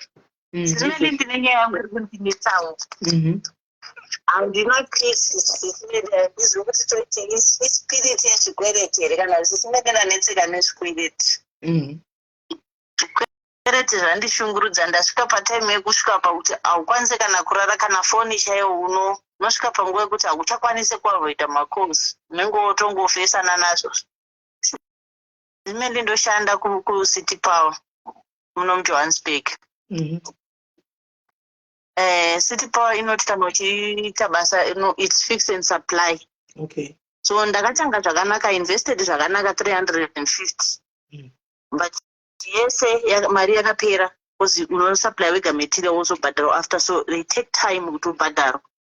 So I ended up ndakupinda muma-loan sharks ndichiexpecta kuti ndowana mari chop. Zvinhu zvakatanga kudelay after my elections, ndopatisina kuzonyatsotambira mari dzinonzwisisika. Sismel, ndaiti kana ndakatambira kana 100 and something kana 180 for example, mari yese inopera muzvikwereti. I think ndakutumira ino ma-screenshots achona. Ma-screenshots aya ndandichikutumira imari dzandinchibhadhara zvikwereti zvega zvega. Wosara usina chinhu unotadza kana kutenga chikafu. Naikola. Pekutanga wacho wakashandisa ichi 800 and 350. 350 ndio yakatanga nayo capital 100. Then first payment uchipiwa i-contract kai. First payment uchipiwa wakapiwa mari. first payment ndakaona zvaya vanoita sismel havabhadhari yeseka 1 unongositoiona kuti iri mhepo seizvozvi ndinototarisa status yemabasa angu ndotoiona mari iri mhepo vanobhadhara mbijana selast time mari yakatanga kubuda it was 109 pandazowana futi 99,000 yese sismel yakapera muzvikwereti kubva ipapo handisa ndawana any payment so far. Saka wangotora chimbadzo kuvanhu vangani pakatanga ndakatora zvimbadzo kuvanhu 4 sismel. Saka zvinoitika pamari idzodzi dzine dzekuti pakubhadhara kwandandichiti ndakabhadhara half handipedze yese handiti mari inenge chingobereka havanena zvakakuti wambovapa 10,000 yasara yacho iyo ndoivanoramba uchiplaza ndomudzokera panzvimbo 1 nosvika pastate yekuti ndakutorai kuna Paul kuti ndimbobhadhara Peter ndopiwa naJames ndobhadhara Thomas but handikwanisi kudzibhadhara dzese sime ndokunomboti mwedzi uno ndawana 5 ichimbobata iyi apawo kusaidhi vashandi vanenge vachida kubhadharwa ndichida kutenga fuel. So unobhadhara vashandi iko zvinezvi ndane 3 months simedi ndakavaudza kuti akomana bhachi iri handitevere kuti maiti inaro mazorishandisei tsvagaiwo mari mukwanise kurarama as long as vaita basa rangu vandipa majob cards ndasubmita zvepaperwork yangu zvavanoita nebhaki handizvitsvage zvavanowanawo mukuchera mukushanda handishombovatevere simeri posi ndozvati vanhu vane mhuri vada kubhadhara. Saka usiko wabhadhara vari kushandisa bhaki iyo zvichitoita havambondibvunza sisimeri kana kumbokomzera vanoti vakanoshanda vakanoteera zvei zvinanditi handichateverera kuti guys nyama dzamawanawo pasi kupisa tambo dzekare dzese ndipei because neichida kuti naivo vakwanisewo kurarama ndizvozvo sevanhu handisiri kushandisa. So miri ndise kuti vakutoitawo mari netambo dzakare idzo zvitowapa mari yakawanda. Handitodzibvunze sisimeri nekuti unenge une vashandi 4 saka ivo vakakuitirawo basa ukainvoisawo kana basa retomboti 50,000 haukwanisika kuti zvawachera zve20,000 ndipo unenge waselfish kakoma ngwana akamuka akasiya basa ko iwewo zvavakuita ndida kupa zvangu advice semunhu aiita basa iri chimachonisa for a very long time. Ndakaita chimachonisa for years wangu ndine makastoma aiuya akafanana newe kudai ekuti aisvika todza kuziva kuti anotanga akaona foni yako kudai so unochitozvibvunza kuti akaona foni yangu apa zvichafamba sei andiona anenge achitotya anenge asinotorera ini ndega anenge akatora kuvanhu 3-4 ini ndiri kuda mari yangu yakuda mari yake wada mari yake. What you do is you just have to go kune vanhu ava vese sit down navo and tell them the truth. Tell them the truth. Ndikutoziva mwana akazozongokanselera chikwereti munhu atozikama munhu iyeye ndandozomukanzelela chikwereti ndatoona kuti no munhu yakutovata nenzara patove nenhigikiri neera chaipo chaipo. Iri kastoma yangu chikwereti chakatsvaka 1 ichocho akaita 3 zachibhadhara kusvika ndazochikansela chisingaperi ndikapesana kuti you know what my brother, let's move on, wish you all the best. Zvatooma mwana atodza kuenda kuchikoro cheko nenyaya yekuti aita kadai obhadhara ini obhadhara uyo obhadhara kusvika ndakansela chikwereti. Go and sit down navo vaudza kuti guys this is what is background andiona this is what is background. Saka kuti mukaramba muchitowedzera mari yenyu one day munozofuma ndisisipo kana kuti dadai so handi ndiri kukumbirawo kuti mumise mari pairi ndichovhe mari iyi ndipedze then tozotaura isaramba ichikwira. Zvakafanana neni kusaidi kwangu pana umwe akasvika pakundibvunza kuti but every day tinokona wakapfeka worksuit tinoona mafotos mastatus ako muri kubasa saka uri kushandirei kana usingatambiri ndechingoti wedu wemari ichauya anomusa zvegovernment sismen saka munhu ipapo ndopanenge achiti hakuna zvakadaro kuti uri kuenda kubasa iwe uchitadza kubhadhara chikwereti saka paunongoti unokandira chii mastatus uchiziva kuti uri kukwereta vanhu this time unokandire mastatus ako uri kumabasa iwe uchiziva kuti ukwereta vanhu.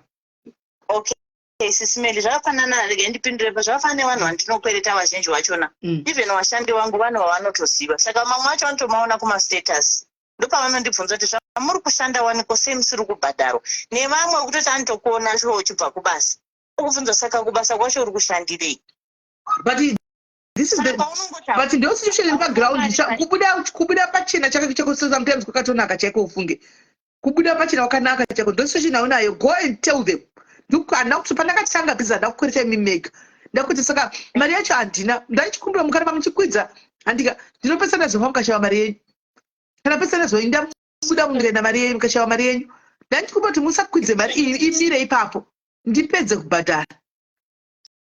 ndizvo zvosimedi but inini wacho vamwe havachanzwisisa nekuti iwe uchadza kana kubhadhara rendi kana kutengera vana chikafu kana mafees uchishanda kudaro hausi kutokwanisa but munhu anenge achikudza kuti I don't care achitokudhabhurira mari yako every 2 weeks achitokudza kuti ma50% mari yangu yakwira. Andakauradza screenshot yemunhu akanditi mari yako ya102 mari iyo iri kukwira in 2 weeks. Kwewe wakati kwenda kutora mari kubank inotora loan kubank anoshanda uri necontract go and take mari kubank ukavhe vanhu vacho vese right usare nebank chete.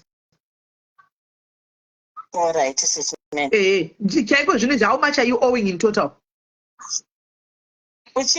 Ndikadziverenga assessment mari dzevanhu idzodzi semacalculator vanoita ndisingapikise kana 300,000 ndosvika assessment. Manje bank rinogona kupa 300,000. Bank harikupe 300,000. Kana kurara chaiko munhu ukwanisi. Yeah, and I understand you. At the same time, nyaya dzakadai dzine nyaya mukati vanhu vanozviuraya nenyaya dzezvikwereti. People die because of zvikwereti. Zvinenge zvine mweya yechina chaiyo. Assessment inini ndiri munhu wekuti ndakataura nemunhu anopa mari handinyimwe mari saka ndikutonge zvatova mweya yechina yekushandisa. Mweya yechina yekushandisa kutusa nyimwe mari ufa umbopota uchirambigwawo kunzi handisi kutrustai kuti ungopiwa mari pese pese. Ndakungotova ameno mwari wandibatsire assessment ndikwanise kubhadhara zvikwereti handichada kuramba ndichitora mari kunana mashonisa because the more yandiri kutora the more haubudi. Ukabuda habudi. Inini ndiri kukudza client ndandikutora iyoyo ndakaita 3 years achibhadhara mari yakatanga kutora pekutanga achingobhadhara 3 years achiperi because ine chingoti kana dheti rangu rikasvika kwangu chamba ndotokwidza 50%. Ukangoti chakangoti ndotokwidza saka inenge chingokwira bhuku kutsvuka kudai nemunhu ndakapedza namunzura tsitsi ndikati you know what I'm cancelling this date because vana vake chaiva kutadza kuenda kuchikoro because aitokwirira vanhu vakawanda chaiko kutoregwa umwe akatora mota it was not nice anymore. Saka ndiri kudaro hangu kuti handisingaziva kuti vanhu vakachiti vana machonisa vazhinji mwoyo pane pasisina because ari mubusiness. Saka imboenda kubank, just try to go and apply for a loan kubank. Zvinani kuti upiwe kana 200,000 acho kana 250 kubank ukavhe unokavha uvese ukavha wosara maybe nemunhu 1 kana 2. Alright, assessment. Patika pangu papedza pacho panonetsa kana kuti paunomupa yakashota paipai ndopaaruramba achiwedzera. Aiwa, uchanopa ivavo 2 vacho 3 vaunenge vapa yakakwana. Vasara ava ndosara wakafokasana navo. Alright. At least bank rino unobhadhara mbichana. Unonosaina kubank kuti unokwanisa kubhadhara mari. Unotaura nabank wako. Go and talk to your bank. Maita basa assessment. Alright, iripo. Okay, thank you. Alright. Zvakaoma wedu. Zvakaoma. Right. Hatidzokere kunyaya yedu yema-COS. Hatidzokere kunyaya yedu yema-COS. Right. Saka fonaiwo timbonzwa guys kuma-COS kwanzi ma-COS arura nevarume vevanhu. Ari kutora varume vevanhu muno umu. Vamwe vakati vari kupiwa mari, vamwe vakati vari kutondorarwa mudzimba vanotoya nemamaneja kumabasa kumba vachivata navo kumba varume vavo varipo. Handika zvinhu zvakadaro zvinoitika ende hatingazvirambi kana kuti kudini handiti handiti maona ngatiitei chinhu chekuti pabasa apa patachitara nyaya kuti ukarespekta vanhu vari pabasa hambokumbiri guys but ukaenda kunomisa tumazamu twako uchinodaiwo uchinomisa tuzamu uchinomisa tugaro uchinodai tugaro pamberi pemabhosi ako pemamaneja kana pemasupervisor vachakupusira one day anongokuti garo iroro ukagara wangomutadza kuti you are my brother haudi zvisina basa hambokukande shoko iroro hambokukande shoko. Saka pamwe pacho unotoonawo kuti munhu anenge achitozviitisa kuti awanikwe kuti apinde iye adanane navava because anenge achida mafavors kana kuti da ndiyo nyaya yemashifts yacho iyoyo kuti ndikadanana navava ndopiwa mashifts ndichagara ndakapiwa but at what cost, at what expense? Every day mutoilet kukaenda kumapati vanhu vanoita zvokuitwa mumatoilet mudzimota imomo madzongozo dzatokwira mota dzavanhu idzi dzatokwira idzi munenge muchiitigwa mabasa ose mumota imomo pacho zvinongoda kuti tizvivhaliwewo ameno tizvivhaliwe sevanhu vechikadzi animona Rumbi, I understand very much bank chimbazo, but bank I think yakaita rate yakafanana nedzedu. Haungandudze nezvemachonesa ndo business rangu randaita. Bank chimbazo, yes, but chimbazo chinenge chine kana 7%, 8%. Andiona hachina 50%. Saka chimbazo chokuti ndinobhadhara zvakanaka nakapera kumwedzi ndichienda muna necontract haadzipiwi kudai. So zvaanoita nesu. Right. Hanzi 2 minutes ngachidzoka mira ndimbonhu vadongorera kuti vauya here. Ende live ndibhuwa nenyaya makomenzi kuti tikupura nchidai tobhuikana zvokuti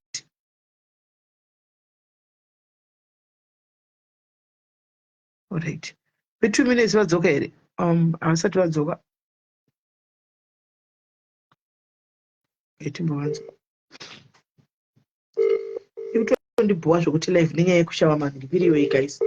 Yekushava makomenzi kuti ndoti kuti ndikanodongorera kunodongorera nefoni 1. Okay, ndofunga vema 2 minutes anonga asati vapedza kuti vagadzise nyaya dzacho. Ndofunga asati vapedza kuti vagadzise nyaya dzachona.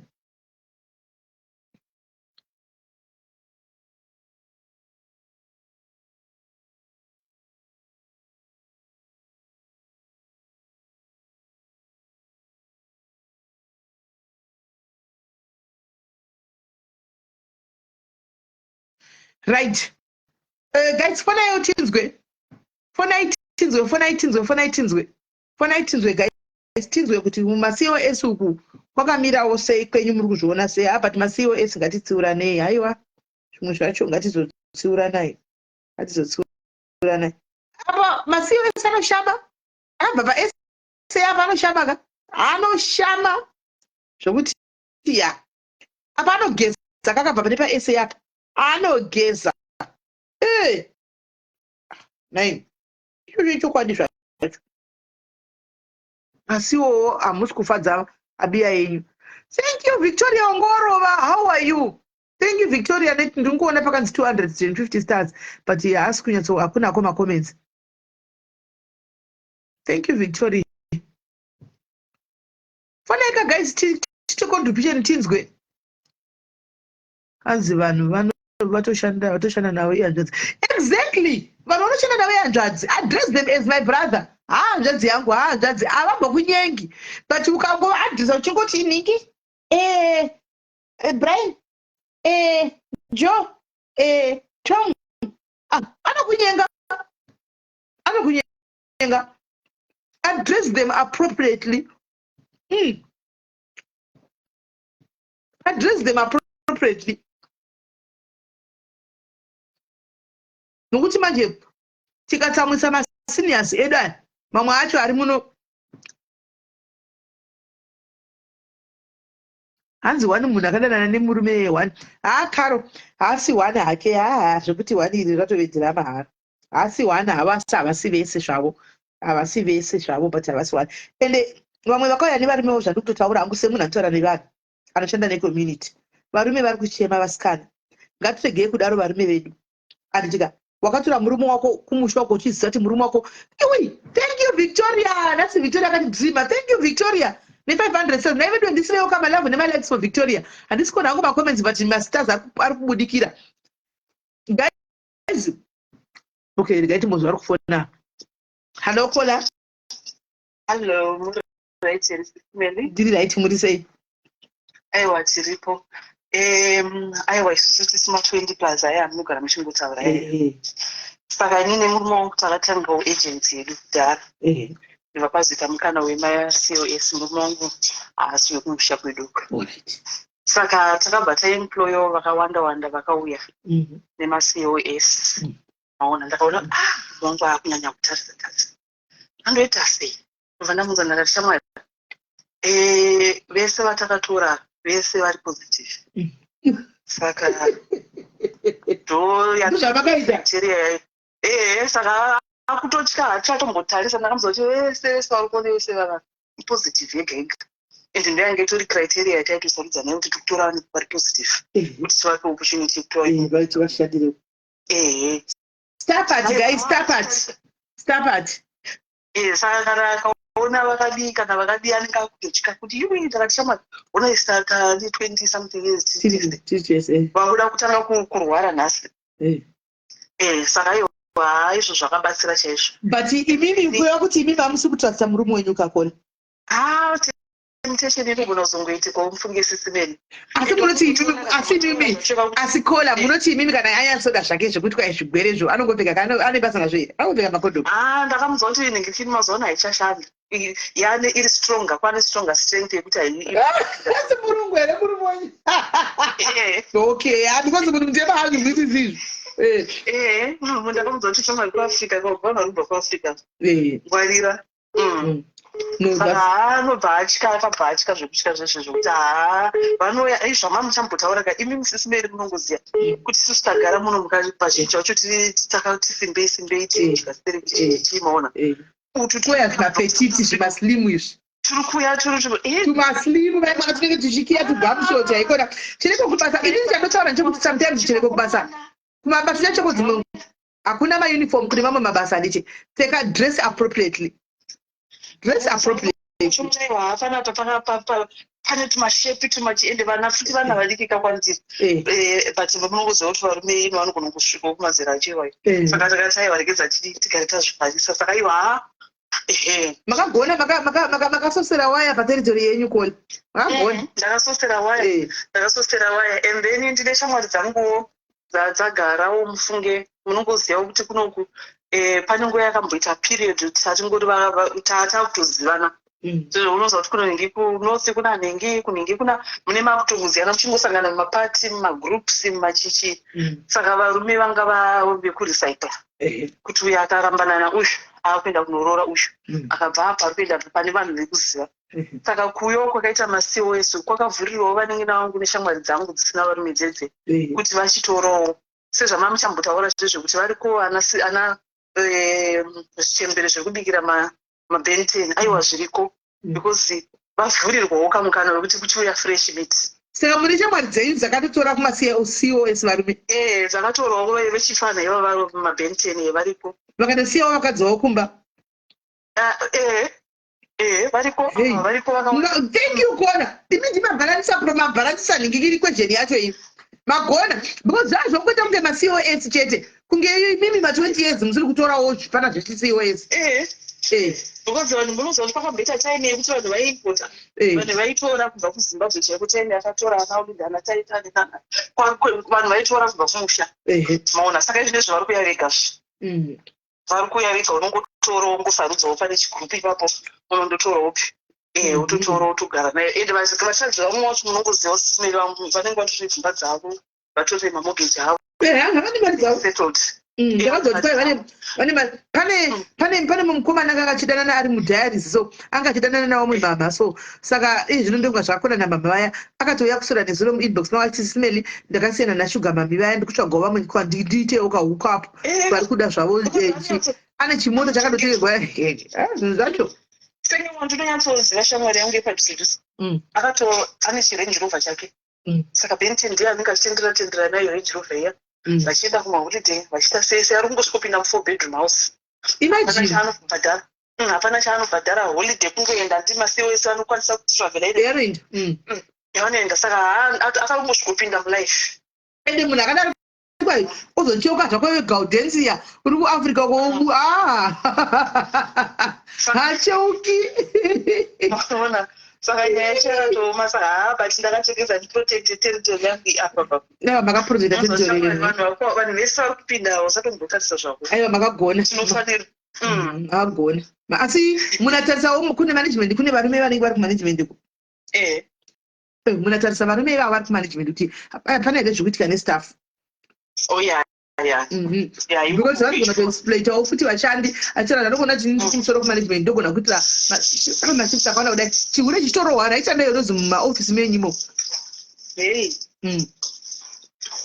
aiwa izvozvo something to watch out for ngoti muchengetedze kambani yenyu ndizvozvo aiwa maita basa kola ruchiva rwagara ruripo munongoitawo zvamunokwanisa kuti muvharidzire ndizvozvo aiwa thank you very much kola vaita basa vatinaki alright kola vakasosera yadhi yavo guys vakatora vakaisa bhabdi waya muyadhi yavo vakati kune vanhu vane zvigwere vanhu vose takatora criteria takashandisa kutora vanhu kuti tiudze vakambani pano takatora vanhu vari kurwara nechigwere chehiv kuti vawanewo mukana saka kana wangofunga kuti uda kuzvionera chingoenda unonyenga uzoti uchangogwara murume akabva ati hai kana zvakadaro saka hazvina kumira zvakanaka andimaona saka vakasoserawo gadheni yavo hatingambovashori vakasoserawo gadheni yavo guys andimaona so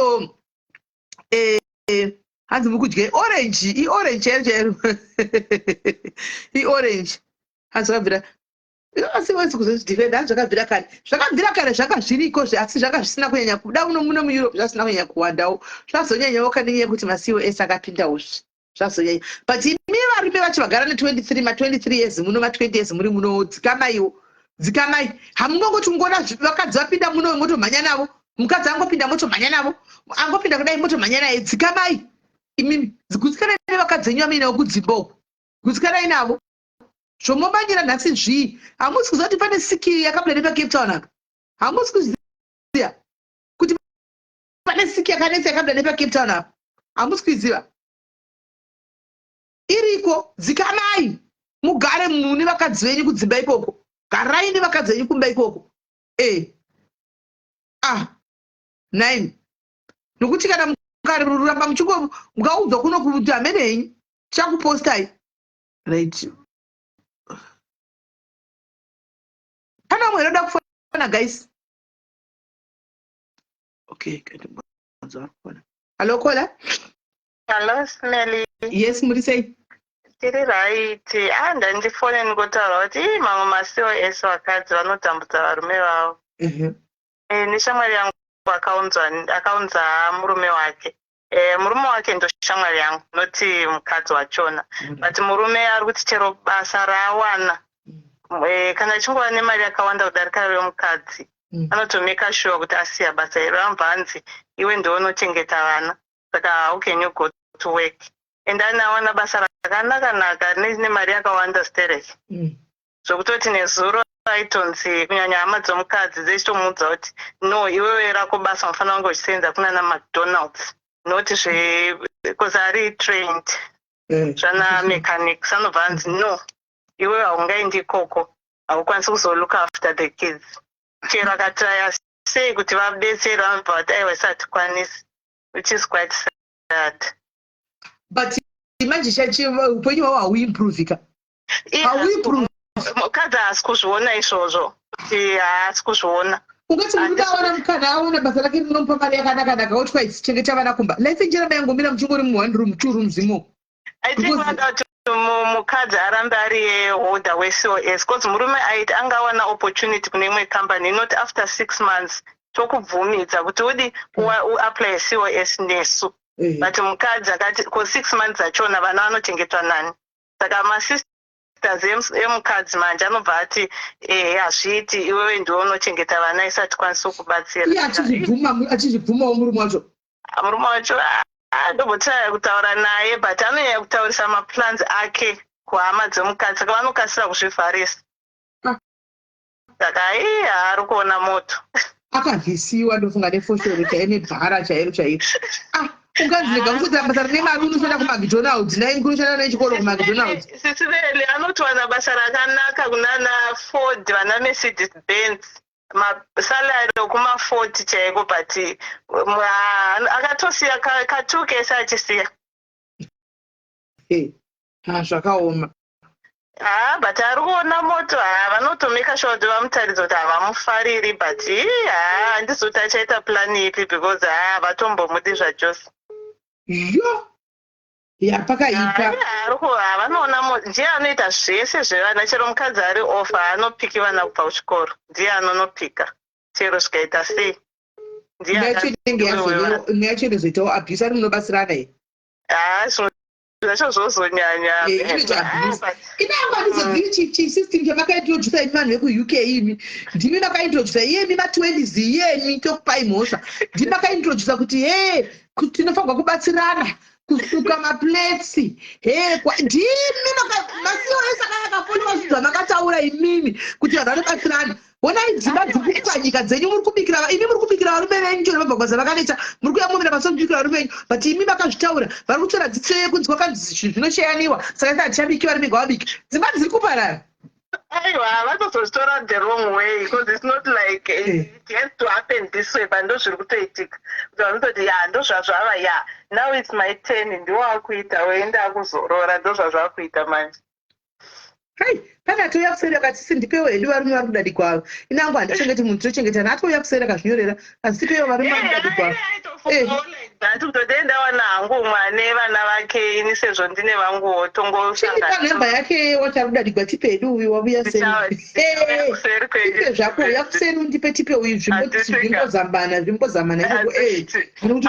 achadi oraitipona thank you very much alright bye guys adozvivira akati varume vari kudadi kwava tipei hedu isu kuno tione kuti toita sei nokuti pakaipa guys sure atouya hanokuti gaizika hanzi kubatsirana kwakaipei hakuna kuipa kubatsirana clo but makuabhuse hakusisiri kubatsirana mave kuabhusa varume vacho hakusisiri kubatsirana kwave kuabhusa murume kwokuti iwewe handiri kuzosvitogona kona kuti every chiro aripo hana chachaita murume ndiangonzi indenotora vana uya nevana gesa vana bikira vana pfekedza vana iwe uripo mai wakagara ipapo kanga taura ichokwadi guys pane pamba kuti sometimes you have to stand pastofu wega uchimobikira murume wako handimaona pane pamba kuti wega imbobudawo uchinotora vana vacho wega vana vako hanti vana vako umubhonda navo nguva yevana vacho ngataura ichokwadi guys there's a difference between kubatsirana nekuabhusa varume ava especially vakaine masiwesi vakutoabhuswa because ivo vane mhosva dzavo dzekusa uko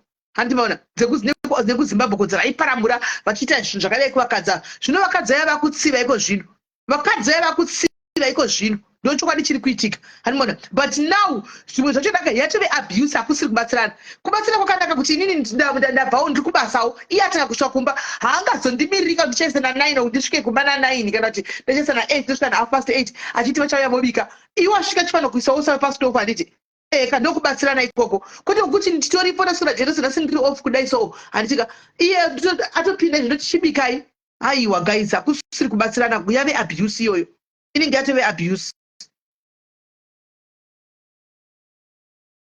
amuigo dzoko iwe chokwadi zvako iyo isati imbozvikwanisisu iyo yatove inangu ndinoda ngokupa dzidziso dzedu dzakare vasikana pafeya chako zvokwamwari chako chekwasikana anoda kunzwa ngaanzwe asingadiregera handika guys kubika haumboiti 30 minutes uri pastofu apo mira pastofu ubikire munhu wako handi muri kunzwa mira pastofu ubikire munhu wako kuwacha kumbuka namoshi mweshinu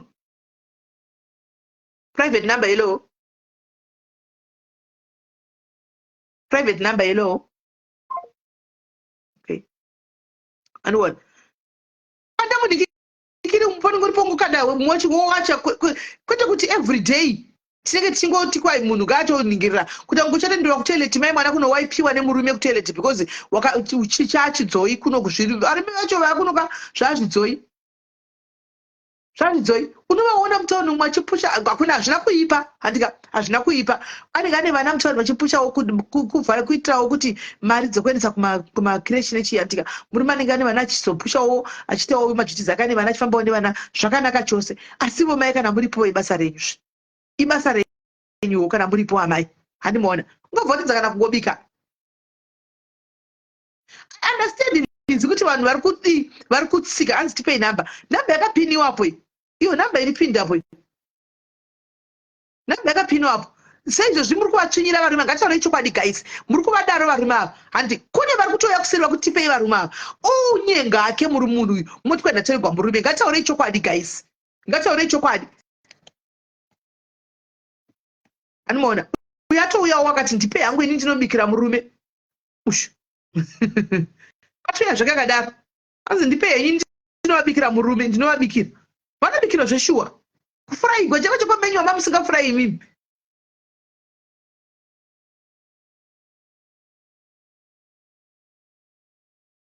okay uyo inzwai macv ari kukandwa sisimeni I am 35 year old and hasati ndaane mwana nemhuri I am very independent I have a job and I earn good salary handika ndiri kutsvaga munhu ari serious anoda zvekuroora ushumo ane good job rake handika ane mari yake kwaye ane 35 hana murume hana mbovhi rakarogwa hana mbovhi rakaita mwana akutotsvaga murume vamwe muri kuvhairira varume saka naimi guys izvozvi tikudai varume ava vakauya akanyenga hake ivava vasikana akadai ava mangwana modzoka muchiti kwanzi tiri ku hanzi it only becomes abuse to the man if the wife is deliberately making him a husband. No, Charles. No, both ways. both ways. There's nothing wrong in helping each other, Charles. But it's now abuse. Because kune unresolved issues akatangira ku Africa uko. Saka kuno kuvakadzi ndo vakauya manje variyo varidze ma-COS. Saka now they are settling the scores. Hello, Kola. Hello, Sisimeli. Yes, Murisei. Ndoda hangu ngotaurawo chidimbu. Pfungwa dzangu panyaya iyi. Chinongo chiri kunetsa ndechekuti varu Sisimeli. Takabva kuZimbabwe. Zvinhu zvaiitika kuZimbabwe zvaienderana nesituation yekuZimbabwe. Waenda nyikawo yakasiyana nekwawakakurira, kune mararamiro akasiyana nemararamiro ataita kumusha. Varume nevakadzi zvese ngatingoita zviripo, tingoenderana nesituation iripo. Murume kupusha push, it does not mean kuti adhererwa kana kubereka mwana kana kubika kana kusuka. And it's no in this country, even varungu vacho chaivo. Vanongoitawo the same. Takauya kunyika yakasiyana nekumusha kwedu kuti zvinonzi mukadzi tikati tozvitaura hedu. Of course we cannot say that in a way yekuti ndechida kudzikisira nyika yedu. Kunyika kwedu culture yedu ine kakudzvanyirira vanhukadzi. Biti unoshanda ora ushande. Guys, murume kana dangoenda nawo vacho ivo ma-COS anongoenda. Kana da kugara anongogara. Chiri kungonetsa chete vanhu varume vakauya uye zvinokunyanya ava havarisi kubvuma zviripo. Ndo zvitoripo izvozvo zvokuzoti abuse kunenge kwakuwedzera, because obviously kana wanga usiri kusuka ndiro ukazodzisuka wakuUK wakuti abuse, hakuna chinonzi abuse. Vanhu vanoshanda zvakafana, ende varume vakabva kuZimbabwe mabasa emuno kuUK avapo, ende havachowandi. Zvokuti kwanzi tinotora kunoita sekini ngavatorwe nevanhu vacho vari kuti zvinotoda kuti uyai mutiroore, tiri kukuda ini ndine mari ndokuchengeta. Hakuna zvinhu zvakadero. Zvakatraiwa zvazvo zvikaitika zvikafeila. Ike zvino varume vacho vanofamba vachita kuti manesi ane utsini. Vanovatuka manesi because handiti vakadzi vanenge vachinzi havana varume vakawanda. Vakadzi vane nhamo dzevarume muno. Vakaenda varume vakasiya dzimba dzavo vakaenda kune manesi eyo, kune vakadzi vanoti uya ndikubikira wakagara, vakakudzoka wani. Vangobvuma kuti zvinhu zvatosiyana. This is UK, is not Zimbabwe. Hazvisi zvakatozombokuja. Ndozvi embrace imba yako. Chihure muno hazvitombobudi. KuZimbabwe vaihura vachiita zvavanoda. Vodzoka mukadzi akabvunza wobika mukadzi worova. Kuna hazvibvumirwa, hazviite izvozvo. Ngavasuke ndiro vachisukidzana nevakadzi vavo, ngavabike. Zvinotoita kuti vanhu mutodanana, but ukazvirejecta unoona sekunonzi uri kutambudzwa. Zvinotoita kuti muve close, trust me. Even isusu patakaita tiri vana vadiki, ndakatopuhwa ningirikiri advice natete vangu kuti ukaona nyika idzodzo dzamuri kuenda, it's either muchaumba marriage yenyu, muchabatana zviya zvangu zvamamusina kuti mbofamba kabatana muri kuno, or muchaparadzana. Send a request ngoni, send a request ngoni, send a request. Tete vangu vakadzidza kuno, vakakurira kuno, vakaroorwa nabamukuru vangu vekuZimbabwe, asi vakatipa advice iyo vakati kwamuri kuenda ukuka, it's either muchabatana or muchaseparate. Ende kubatana kwacho hamufe mukangosurviva 5 years muri munyika imomo muri mese, zvatonaka. Asi 5 years izvo pane zvakawanda zvichaitika, edza zvichakubatanidza oro zvichakurambanisai. It's only ngoti culture yedu isusu inofevha varume. Vakadzi tiri nhapwa kana tiri kuZimbabwe. Ina angotenda Mwari handina hangu kugara upenyu hwokuroorwa ndiri kuZimbabwe. Ndakagara upenyu hwokuroorwa ndiri kuno kuUK. And honestly, once mangoramba muri mese ukangobvuma kuti ndo zviripo totongoita zviripo, zvinotongofamba. Murume anobika, mukadzi anobika, mese munoita. Inini vana vangu vese ndakavaisa muno. Murume wangu taichinjana, aibvisa mapamba, ende iye aitoda kuti mwana wake agara akaoma. Ini aitonetsa nekuti ndapinda muno, mambotarisa pamba aigara achingonhuhwidza pamba remwana wake. Handi muri kuona munhurume, asi kuomisa kutoonekwa kuti hanzi wakadyiswa. Thank God nangu handina kurarama upenyu hwokuroorwa ndiri kuZimbabwe, saka handinyatsozviunderstand, handizvinzwisisi, asi ndiri kuzviziva, tiri kuzviona. Varume it's okay, zvinorwadza, handizvo zvamakakura muchiita, muchidzidziswa navabereki venyu. Ibasa revakadzi, but you're not in Zimbabwe now. Okay. Aiwa, takunzwa ikola. Regaiti rambai muripo timbonzwa kola vajoina Facebook. Hello brother. Simeri. Yes, taurai tunzwe kesi muchada kupindurana namasi. Manesi kubvira kudhara yakangogara ringori dambudziko, manesi agari. Havasi vakadzi manesi. taura chokwadi kutaura chokwadi chandoziva inini. I've got manasekuru vangu vabva kuti vakanga vaine vakadzi manesi kuZimbabwe. Manesi agara vanhu vanongori neunhu hwakatoshata, especially vakadzi vari takatodzidzisa zvemacos vakangopindawo muhealth imomo vatobata system chechinesi chacha. Nesi haasi mukadzi wogara naye. Ukaona mukadzi wemurume wese anoita mukadzi nesi, ukambona watotanga kutoti akutanga kutotaurisa kudaro, buda, siya, enda, sagare nemanesi. Haiti manesi haite, haasi vanhu. Imimi vana simeri maybe kana muchinge maenda kuhealth zvenyu kwamatenda ikoko muri tosara mutori vanhu vakuti mune muchitobatsiridza vamwe vanhu muchinyatsovaataurira zvinhu zvinovaka nekuita sei. Saka chandiri kuona nechekuti vanhu vanouya vachida kudhifenda, but zvisinei vari kutsvara mapoints avo ndizotaurawo mapoints angu toonesana tozoona kuti zvichafambawo sei, because dzimba dziri kupwanyika zvechokwadi muno muhazvadzingoni dziri kupwanyika zvekutodaro kwete zvekunyepa, zvekutodaro dzichatopwanyika dzakatowandisa. Ndotori nina bhururu wangu aritori ikoko kunhingi kumacos ikoko kuuk ikoko, aritori panguva yakatooma chaiyo nemukadzi akaitira mukadzi zvese kusvika mukadzi aenda, but mukadzi iye akuzoteera ikoko anga akutochengetewa mumba. Uyo ndounenge wakuita basa rekuchengetewa mumba, mukadzi achibuda achienda achinoita zvano. It's not about the abuse yakanga iri yekuZimbabwe kana kuita sei. Iye munhu yetotomuziva akanga tori munhu anga atori right, aitochengeta mudzimai wake zvakatonaka. But manesi kana achinge angopinda mugurupu remanesi haasiri mukadzi, akangofanana nemunhu ari muCape Town, havasi vanhu.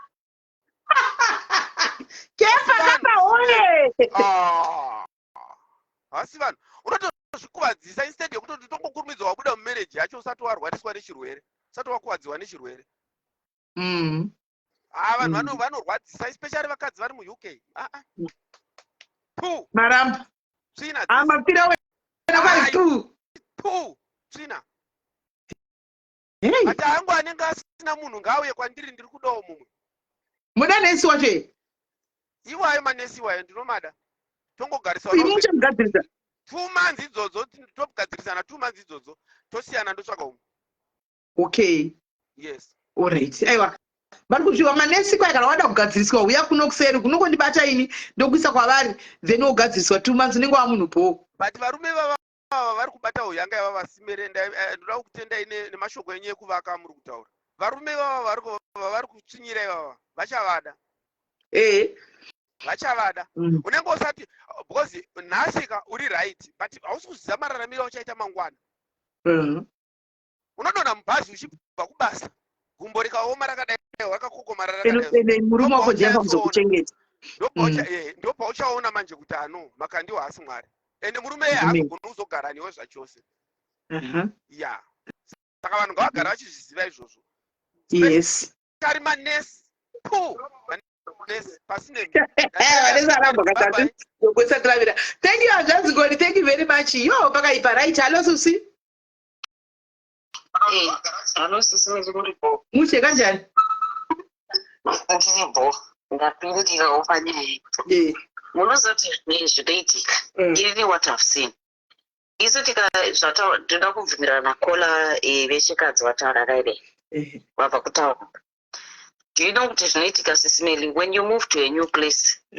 Kungodzidza kwatinoita zvinhu zvinyowani handiti zvezvekutoti unouya kuma-overseas utoona aiwa unotofanira kuzvidirira fuel yako wega mumota handiti kune ma-self checkout kune chichi uchimuvha kunzvimbo nyowani unotoona zvimwe zvinyowani zviriko.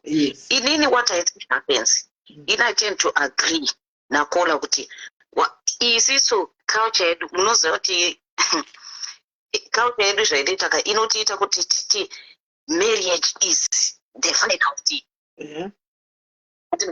Kuti mukadzi apiwe respect unofanira ndiori marriage handiti ndo zvatinoziva isisi kwedu. But kana wazoya kunoku manje zvinoitika wazoya kunoku mabasa ikoko kwatinoenda kwatinenge takasangana, uri kusangana nevarungu, uri kusangana nechii, anti adapting to the basic zvichitaura kuti uri kutodzidza zvakawanda. Ini what I think is kuti because our culture suppresses women, freedom chaiita yemukadzi it suppresses women. Zvezvokuti unotoona kuti kune vamwe vakadzi sisimerika vari kurarama muunhapwa mamarriage imomo because pamwe panotozomboda topic iyoyo yekuti marriage dzachona sisimeli. I'm telling you kuti kune vakawanda vekuti they are suffering marriage macho. I'll tell you this. Mumbotase zera radashakira, imbotora izera radashakira, anditi kusvika kana pa 25. Vasikana nevakomana vedu vana isisu, anditi. And ask them about marriage. What do they think about marriage? Millennials. Recently, we dealt with a case. Mwana we cousin ya baba mnini and it. Murumo tangu tozo kuti anoenda ambogara uko iwaye vasikade kushanda. Baba wakadzoka after 5 years. Asingazikana kuti ari kupi ambonza amboenda uko ari ku South Africa, yowe ari ku France, yowe ari kupi. Wasiya mukadzi nevana. Sisi vetakana zvisingaonekwi. Vana vavo they are 22, vane 22 ne 25. Vana vakadzinga baba kuti who are you? You left our mother here. You left our mother here isati kusiya. And then when we go to sit down in your anaka, you just hear them kuti ini unotonzwa tsitsi futi pamusoro kwazvo kuti ininika mudiko chakati I don't even believe in marriage anymore because look at my parents. What's the purpose of it? Kuti mama, she's not happy, she's not imboitai program kuti kubva kana pa 17 vayantaka kunzwisisa. Kuva kwa 17 kusvika pa 25. Talk to them about marriage because I'll tell you kuti Sis Melika, we are not even ready for the children that we are raising in these countries nema internet, because these children understand kuti munozati like inini zvangu ndakazvimirira ndiri ndega. Munozati Sis Melika, sometimes mumwe munhu anogona kuzudza vanhu vanogona kuti anzi munhu wese under marriage and every girl has dreamt about wearing the white dress and at some point. But I disagree. Kuti vanhu vatanzi mukadzi wese under marriage inhema because teererai zvinotaurira muvakadzi. Sisi Melika navo munowana nyaya dzakawandisa. You get women that are in abusive marriages. Muchibatsira muchiita sei? Do you think munhu akadaro anoda kurohwa futi? Anokudza kuti zvirinana kuti ngatigarisane shamwari kana tazosiyana iwe enda kwako enda kwangu because zvekuinvolva zvemarriage zvinonetsa. Andimukona. So what I'm saying is kuti when we come here as African women, we start to see kuti heya tinotori nemarights. Heya varume vanotokwanisa kutibatsira. Heya zvakadai because mukaenda endai kana kumapaki kwekwe, endai kana kumapaki. Kumapaki sisimela ndikuneka wakazara vana baba vakasiyana siyana, mwari kupusha nhingi, mwana wake mureba, mwari kutamba bhora nevana wake, mwachidi. I believe kuti this culture is very inclusive. It's very inclusive because it makes these men understand kuti vatibatsire to parent vana. Kumba ukuziye chikozi enda kuna mai yako, enda kuna mai yako. Baba will be just this figure mumba yekuti munhu anotyisa. But then when they come here, unotsvaka kuti zvinotosiyana. Saka I think kuti that freedom and that realization inoitwa nevakadzi kana vauya overseas, which is being turned kuti hanzi vakadzi yowe vari kubva kutaura culture yekuno, wewe wobva wadi kana Lucika, chandiri kufarira chinhu one. Uri kutaura kuti even the caller atanga mums vataura kuti patinokuadjusta antika tinofanira kuti tibatsirane tachinja haditi from Africa to Europe. KuEurope, kuAfrica kuvanoziva vari vana baba vaibhonga handitika ndo vaibhonga, ndo vaikurugwa masoksi, ndo vaidii. KuEurope now takuenda kubasa tese and watanga kusva kumba fanobhoilisawo usavi kana kubudisa usavi antika ndo kana kutofana chekawo maonions nematomatoes kana nditika kana kutobika kana uchigona ndo patiri kuirana pakuti kubatsirana. But now inini ndakanditaura nyaya yekuti varume vandiri kuona vakauya nevacos vazhinji muno haisi nyaya yekubatsirana. Lucinda, itori abuse iyoyo, itori abuse. Atagona kuona kuti akawana basa pakanaka konzi ngaasiye nokuti awana basa rine mari rakamukadzisiya kana ukaenda saka vanacho vanotogwa nani, vanonotigwa nani. Are you not supposed kuti muronge pamwe chete muchibatsirana kuti nhasi uri off unoenda kunotorawo vana, mangwana uyu ari off unoenda kunotorawo vana nekugamuchira. Kana zvakunzi ngazvitiwa ne1 part yobika yowacha yodi ita iwewe chete, mwafanira kuita haisisiri abuse here.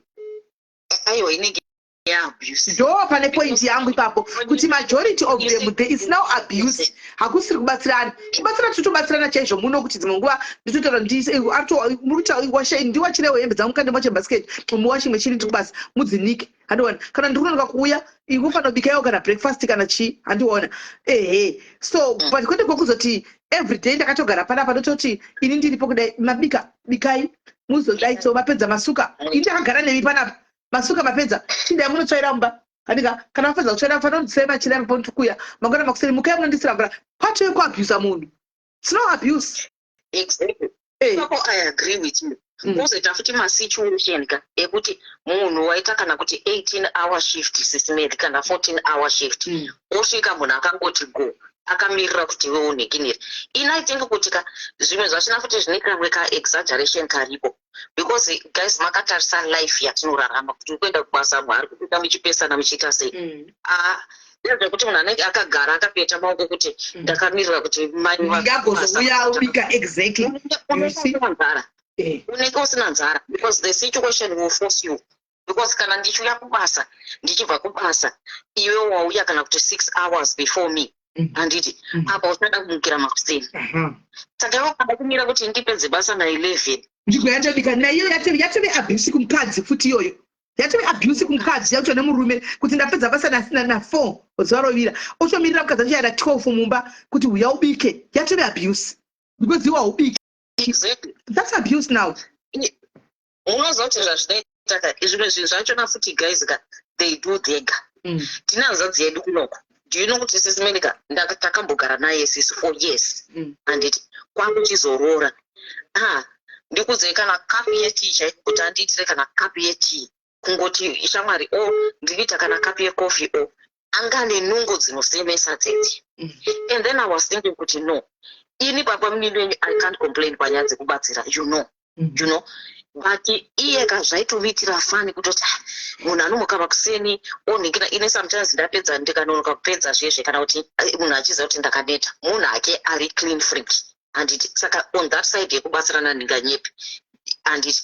Munoziva kuti iwo baba munini vedavo sisimeni akazotaarora mwana ndokuchiuya nezvivane vana 2 mukamuona munosekerera haana kuti mwanani kana kuti chi munoona iye ndiye manheru akagwa kubasa vana dhanofiki anogesa vana ochinja manepi okapfekedza mapijama odinidini nezvetakumuseka kuti taisambofungira kuti uchazvigona izvi akati shamwarika ndinenge ndichitoona even mukadzi wangu achigara pamba handiti she came recently but even mukadzi wangu achigara pamba I can tell kuti the work that she's doing nevana vadiki kuti kamwe kacheche kamwe ka 2-year-old I can just tell kuti she's tired handimugona.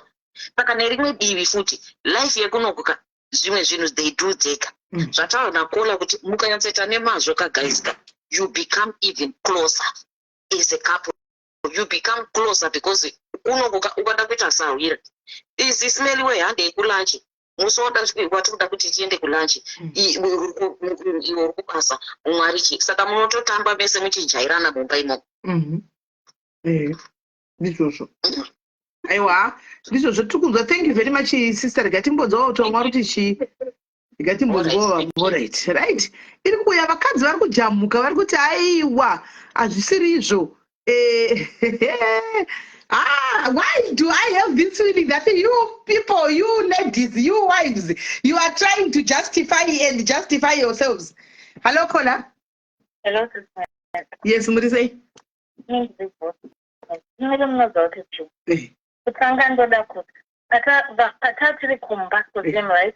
Varume vayandareta basa repamba kana mukadzi ari full housewife. Dropa anokara akagara ari cabbage kana netonge wardrobe akagara pamba. Get my point. Now vauya kunoku kwekuti now facing reality kuna basa repamba ayo kunzi hapana zviri kuita pamba kana vachirwadziwa nekusuka ndiro kana vachirwadziwa nekukorobha nekuwacha vachiita muwashing machine kuzimbabwe taiwacha nemaoko chera mvura nemusoro chiita sei nao vangogara mba uchingovhura mvura inodziya uchiningirikina kusina magetsi susi taitsvaga huni kuti baba vageza mvura inodziya nao zvako varwadza zvinhu zviri easily available handika ndopawakuona kuti kuona nge vari kuabhira I'm not saying zvinofanira kuita 50-50 imwe example yandoda kuti mumwe murume anzwise kuti patatiri kumusha paya paya takagara pamba vachitanga kuswera pamba uyu haana zvaanoita tine zvataiita but vakanga vasingazvioni fortunately enough now excuse me, because they are now living in that situation now maybe they would appreciate better mukadzi kana ari pamba zvinzi haana zvaakuita ane zvaaitoita basa rinotorwadza kusiya naneremunhu aswera ari muoffice ipapo ndoimwe point yangu yekutanga yechitwo what I've noticed about marriage kuti ifambe mukadzi anofanira kutera muviri inove iyo mentality yakauraya vakadzi vazhinji kumusha back home right kuti marriage ifambe you should tolerate all the nonsense that the man brings to you or brings on everything akavata asipo yonoti sorry ukamubvunza ukarowa washandisa approach iri wrong ukada kuti utiudze tete kwakundifumura so you have to tolerate everything wakanyarara mukuona so vanhu vazhinji vanga vakanyarara zvavo vana vabaita zvavanoda vachiti ndindoshanda pana zhinji nemari but not kuti I'm justifying kuti vakadzi vanofanira kuita the same to men but inoda kutira kubring out point yokuti haizi nyaya yekuti vanhu vakurumidze kuchema kwavo kuti hanzi kuti ashandiswa kana kuti abuse no one is being abused tongorarama life iri normal yekuti zvinhu zvachinja magedhi achinja nawo munhu achakwanisa kurova paanodira mukuona munhu achakwanisa kukutuka paanodira zvavanga vakajara vari kumusha vanga vakajara ndidzidzisire mburauge ndiite kungochamudzisira zvese nemvura yekuflasha mutoilet kune varume vari abusive business vanoda vakadzi vanobvuma kurarama life yekuti ogeka slavery marriage sort of achizvika kunge iwewe you just have to tolerate everything ine zvandiri kukudza sisimele inini I normally talk about my story because I lived it and right now ndiri muno muuk I'm working with a charity organization that raise awareness against domestic abuse makanzwa nyaya dzinouya dziri kuitika masiwo eso nobvunduka ine zvandiri kutanga zvavakuvaudza zvandiri kuzama kutaura kuti pamwe pane chichaura kana ndikutaura from my head inyaya dzenge dziri kuseri uku but dzisingadi kuuya palife chete we cannot share them because it's sensitive. Yes. So chinoita ndechekuti vanhu vanongomhanyira kuti hanzi vakadzi kune vakadzi vari kwadziswa nevarume havasi vega vakadzi vari kuuya nemasiwes varume vari kuuyawo nemasiwes got a case yemukadzi akauya kuno handiti handisondote fortunate yakati unfortunate akasvika akaita nhumbu murume wacho arikuta kumubata nekusekeroko akudanana neumwe munhu wakauya nawowo wakabva naye kuzimbabwe mukosi wobiyake kubasa vari kuta kuabhusa mukadzi uyawo kusvikira sazochipa in tisingazikanwe nevanhu ndechekuti if you're going through domestic abuse muno muuk you've got every right to seek help and unogona kutowana mapepa the sooner than you thought kana ukashandisa macorrect channels muri kuona zvekuti ikaenda kubvisa pakosi rangu yechichi unoita live to remain in 6 months way through these issues dzemadomestic abuse anyway iyo ngatisiye but inoita ndotaura ndechekuti vanhu ngavasada kungoita sinonzi vakadzi ndo vakashata chete masiwesi akauya vakadzi ndo vakashata kune varume vari kubata vakadzi jangi and then akwadzosa bhudhi wangu vanga vaita hanzi manesi please ndapota vanza dzisati seone bracket kune vakadzi inini zvakaita seni I was married ndiri full time housewife initially when I was back home I was a perfect wife because ndaitolereta zvese ndairohwa ndichinyarara ndakaripara ndakanyarara ndakadii handitya ndazoenda kuchinesi saka inini ndatochinja ndisiri mukadzi chaichai nekuti ndaneseka hainzi nyaya yekuti manesi kana vakabohwa nanesi wavo kana vakaraswa nanesi wavo ngavasatise mu1 bracket tapota kutori 1000 meters wife material kumanesi uku kwete zvokuti vanoya panapa vachanzi manesi akashata manesi aite manesi aazi vanhu titori vanhu but varume vane inferiority complex vanonetsa kudzila navo murume akaona kutoti mukadzi asi kukwanisa mucontrol kana kuti anofunga kana kuti haasi kukwanisa kuitika kuti ndimiite chinhu changu zvavakajaira then havazi vakadzi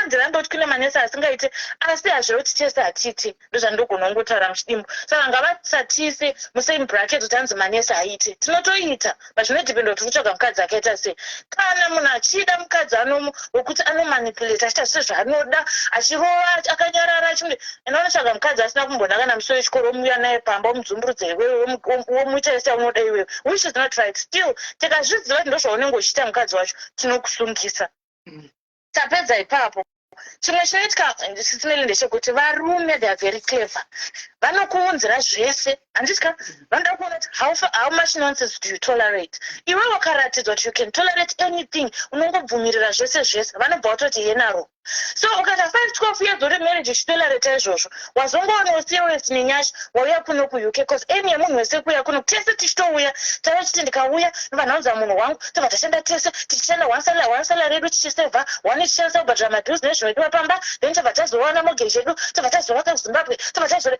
ndovakari maplans edu ese tichiuya nevanhu vedu kunoko but tazoya kunoko abuse yekuzimbabwe inenge isina kusarira ikoko abuse ndoga ndichakuti abuse haipere nekuchiti wachinja location but munhu zvaanenge ari ndizvo zvitori isusu mele generation yatiri right now pane kawedi kari kunzi zvako nevanhu vanhu vanyanya kukaabuse kune vanhu vane manarcissistic traits sisimeri vanhu vasinganzwire vanhu vane mwoyo yakaoma vanhu vasingazi kuda munhu kuita sei vanhu vasina vane past yavo yange yakajanganyike kuti vamwe they were neglected in the past, they were not loved right in the past, they were abused in the past vakakura vakadaro and then matraumas avo they are now manifesting pamusoro pevana vevamwe vanhu vavanenge vari vakadzi vanenge vakazorora so people are very abusive and they are nice to the world out there but when it comes to mhuri dzavo nevakadzi vavo they are very abusive so chinoitika ndechekuti vanhu vari kuona mupicha yemunhu yada kupotreya panze apo vobva vati wow ndiye murume chaiye but mumba ndichicha so ndikazotaura nyaya yangu hamumboti believe mese imimi so chinoitika ndechekuti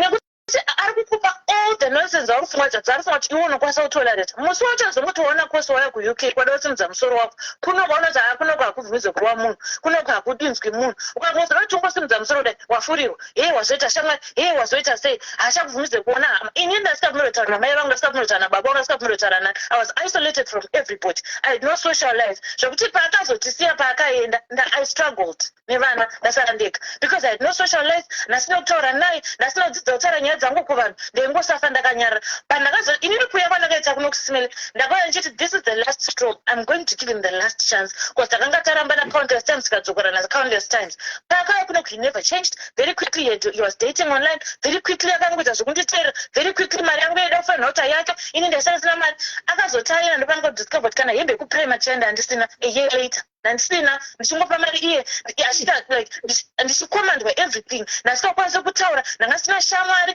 kubva tichiuya gore rese handaauti chandakabuda sisimeli kana kuenda pamacdonalds handina kana kuenda kupata handina ndangori munhu kuenda pasi ndodzoka ndosvika munhu akaleza but ndimi kamunozviti muri manesi ndadii iye anga ari nesi but nekuti anga asina mapepa akakwana aimbofanira kushanda sakea chikera chinorwadza chichichi so kana vanhu vakuona vanhu vari kuita zvavanenge vachita don't judge people because kwatakabva hamukuzivi pamwe taisaka muchinyararire tisingakuudzei muchiona picture yakanaka but now because ndaneta neabuse you know kuti you lose yourself along the way even I almost went crazy even now I'm still trying to recover from that abuse yandakararama for 13 good years chigara nemunhu so it's not as easy as people think kuti vazongoti hanzi vakadzi havaite manesi haiti tinatoita but tinongosangana nemunhu asiriye chete so inini chandinongotaura ndechekuti inini kuvakadzi zvanga never tolerate toxicity when it comes to marriage kugara zvenyu pakadoma muchitirira zere kuti mrs kana izvo zvamunoda it's all right but it has got very negative impacts when it comes to kids ndobvumirana nasetongo wapedzera kutaura apa vatizvoni vana vemazuva ano vachada kunzwa chinonzi marriage the blame is on us takada kuchitadzisa setimeli vanhu handisikuti kuna vakadzi vari abusive variko but inini ndiri kutaura pavarume because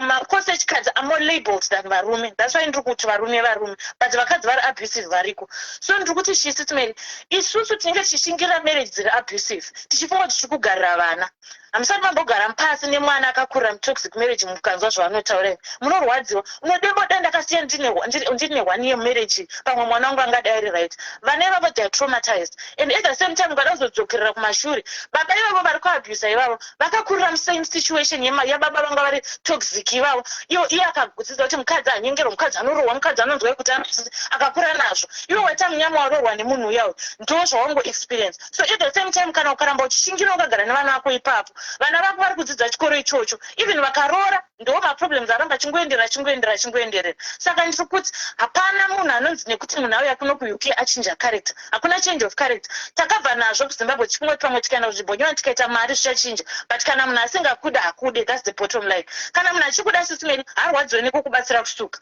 Kana munhu achikuda sisimeri haarwadziwe nekukuchingura uchibva kubasa, haarwadziwe nekukuitira breakfast uchibva kubasa. Seka manyemwe katinoita isusu vakadzi uchiwachira zvamanyukunyuku, so uchimubikira nekuchimbira shuga manyukunyuku. Kana even iye murume wacho achikuda haarwadziwe nazvo. But kana munhu agara anga asingakude kubva kuZimbabwe akateya zvaanga akateya, naMwari wo haambochinji. And ndo vanenge vachilauda vachiti ye vakadzi havaite makosa haite manesi haite. Why? Because vanhu vari kuda vanhu for wrong reasons. Vanhu they are settling my marriages for wrong reasons. That's all I can say. Right. Thank you very much Kolaiwa Mashuma makuma manyatsodurura. Thank you very much Kola maita basa. Right. Kola vaone enguli yavo anti mazvinzwa. Mainzwa Kola ku enguli yakola ka vangu vachirelate kwavari ivo kuti aiwa I know this ndakambopinda pakati ndikadai kusvikira ndazoona ndega kuti ndikaramba ndichijaidza munhu yazviti. Hanimuona. So I guess kusiyana kwazvo kwatiri kuita. Hello Kola. Smiley. Yes, how are you? And I got married in America. Honestly, handisikuramba. Varume vanoita muka usimbe kana vauya kuAmerica, so unoshare kuti unozandaiti ndichibva ndine mwana mucheche. Ndaisvika kumba after 12-hour shift ndowana munhu akarara pacouch achindiudza kuti ndigadzire sandwich. But unoziva kuti Jesus Mary, ndatisakangane mabasics. Yeah. Murume wako. Yes. Ini zvandaingokumbira kwaari kuti asi daddy, kana mazouya papa ndaisiya ndagadzirira mwana wangu, ndakadzokera kubasa at 6 weeks C-section. Ndaisiya ndagadzirira mwana wangu, ndamupukuta ndamupfekedza hembe, baba vengonoendesa kudaycare. Ndaiuya kumba ndobika, kuungana hama dzake dzose dziri kuno vaiuya kuzodya kumba kwangu. Ndairara na 11 o'clock. Pandaiziva ndiri mukadzi wemunhu, zvimwe mabasics ndinoita. Ndaingomukumbira kungokanda hembe muwasha nemudhiraya ndoya ndozorongedza. But hatingakwanise kuti because taamanesi kunoku toti varume chiitai zvese. Come on guys. Kana kuti anzi ndakakutsamira because kuAfrica waimbondidai, ngatitangi start over. Life is too short. Ngatangirei izvezvi. Teti dzimwe nguva ndinoya ndakaneta. Ndibatsiro 1, 2, 3. Watopedza. But ngatipei varume vedu respect still. That's all I wanted to say. Because the respect yakushekwa mudzimba, vanhu vanogara mudzimba vakarara. On my day off now, I'm dating somebody else. On my day off, sismeli ndinobika mazondo, my neck bones, muhora, everything. Ndichitira mumwe wangu because anoshandawo. And iye kana ndine mazuva akawanda akateedzana handiri kushanda, anondigirawo chikafu kubasa nemaruva. Ngatidananei, ngatirespekte varume vedu, ngatisatore advantage of UK. I'm sorry, I'm from America, but still. For how long have you been in the marriage, baby girl? I was only married for 2 years. I couldn't take it. Wow. So now you're in another marriage? Now I'm in a relationship now. Okay. All right. I'm just in a relationship. But ndinotoziva kuti baba kana ndiri kumba madays mashift edu kai. Mamusoro kumba ndobikira munhu wangu. Ndomukangira nzungu dzekuswera achitsenga kubasa uko. Ndotomuitira mapai aendewo pandinozoita tables turned netreatment yaunomupa anokudzorera. Amen. Thank you baby girl. Thank you mwanangu. Thank you mwanangu. Thank you. Alright. Zviri kutadzikwa nemamwe machembere zvakutaura kuti uri kuzviita izvozvo. Kune machembere akutadza kuzviita izvozvo nokuti akapinda muEurope. Akutaura kuti nokuti tapinda muEurope. Indi kuzviramba ini guys, right? Ndozviita. Ndichita munhu wangu because naiye anoritena just like that. Anoritena ipapo. You don't have to ask. You don't have to ask. Anokuitira ega. Kubasa ngandiri busy ndiri kubasa momusi. Unongere kana mesi you needed kudenga. Oh, that's all right. After that. Anouya. Otosvika auya nemaruva nechikafu. Bebi ndikuzoti mazuva kushanda singaiti idya hazvinakidzi here izvozvo but inyaya yekuti iwe kuseri unomiitirawo saka vakadzi vekuzimbabwe taakuita nungo ichokwadi ichocho pane kamwe kanungo nekadisrespect kakufamba. Right. Thank you very much, baby girl. Thank you very much, girl. Thank you. Right. Yeah, guys, don't hate the player, guys. She's just a young woman, young lady. And but I could tell chokwadi, guys. Zvingova kumunhu kuti kuda kuzvitora kana kuti hausuda kuzvitora. Pamwe pacho tinozonyanya andisi nyaya yekubatsirana, guys, get me right. Hatisi kuramba kuti tinoda kubatsirana vanhu. Anditi, but pamwe pacho hakusiri kubatsirana, guys. Kola dzimai imwe phone kumasuri. Right. How are you, Kola? Really right, Sismeli, how are you? Really right. I liked what Mninangu has said, but zvinenge zviri patatu, not even kuti zviri pairi. Ini ndogara hangu muno mu-UK. And I believe life here in UK, life here in America is totally different as in life here in Australia and Canada. In ndakauya kunoko, I was still young, I did around 19. Ndakazororwa ndakunoko ndakaita vana ndakunoko. And I think vakoma vangu vambotaura before, we're not literally saying kuti vanhu vakadzi we have to do 50-50 nevarume vedu but mazuva angu anei nchienda kubasa inini ndichitora ma-long days whether ma-nights whichever shift yandiri kuita baba takes over care yevana and indisipo pandinodzokawo inini I'm taking over from there. I don't really expect him kuti ave achiisa washing all the time. I don't really expect him to be ironing all the time, but paanokwanisa because he's gonna do more hours than me. Saka inini ndichapick up paanenge ari kubasa achita more hours I pick up ndiri kumba. We do all that. I think vanhu vakupa vanhu vemu-UK a bad image. Inini zvinondirwadza zvinotondibata basi because maybe because ndinogara muno and I've lived here for over 20 years. Zvinondibata stereke because the women that I see, the women that I know, vanoshanda sisineli, they work. Vanoshanda kupfura varume vavo. Yeah, majority vakadzi vanoshanda shem, they work. That one is a fact. And vachichengeta mhuri dzavo, vachichengeta mhuri dzemurume kumba nedzekwake. Mona. But what we ask and what women ask is just a little bit of chingondibatsirawo nepadiki.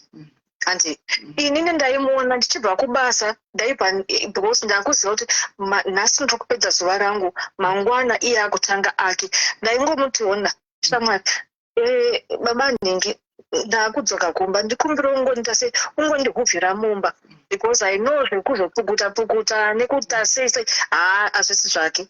Inini zvaitondiitira easier manje akachindihuvhira imba yese ini ndakuya ndakukodobora mabathing room angu, kitchen, chichi, salondri yangu, mangwana ndakuaina. So it's more of partnership. It's how you communicate as a couple and how you work around workload yenyu, mabasa enyu, and around vana.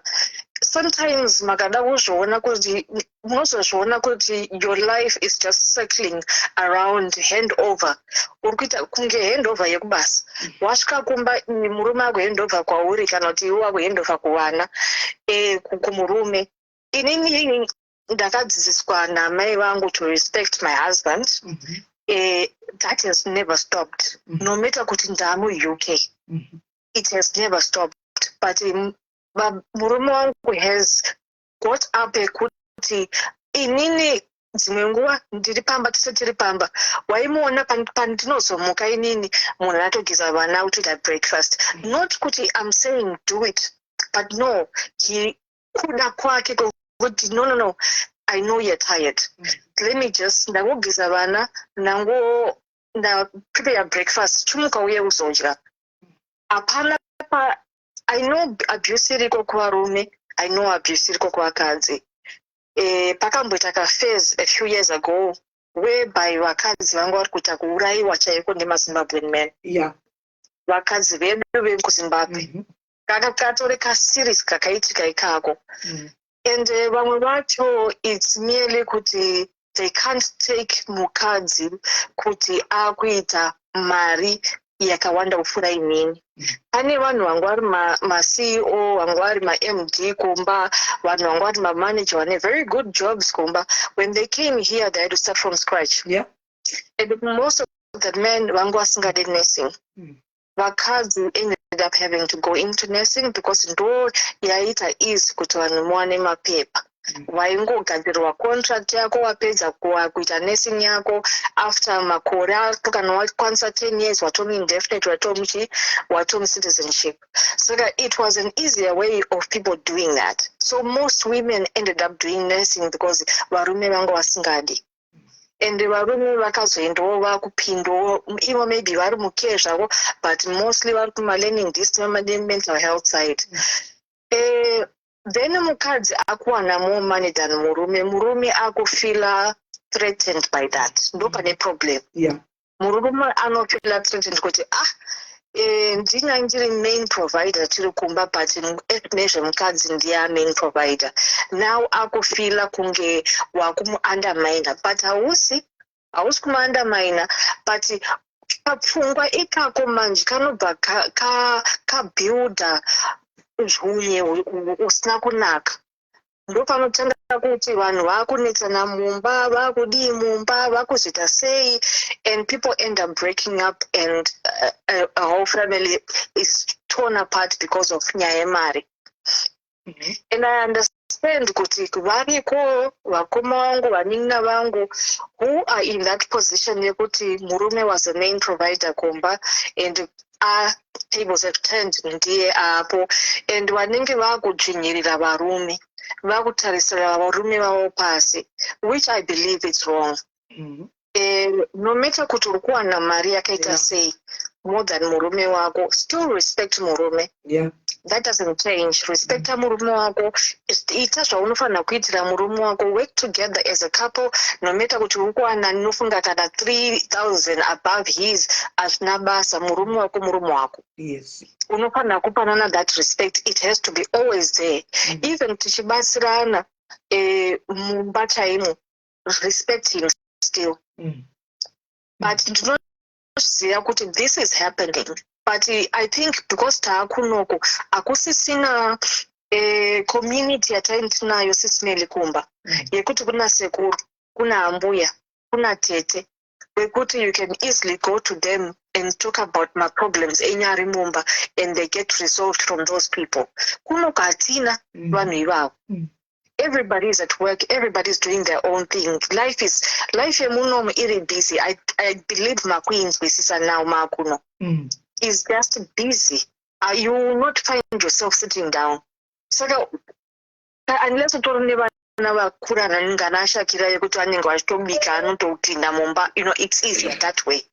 But kana uchine tutwambala tunenge tweduka is even harder in that sense. But I urge people kuti no, respect yatakabva tinayo kumba ngatirambe tinayo iyoyo. Ngatirambe tichidanana mudzimba medu, ngatirambe tichirespectana.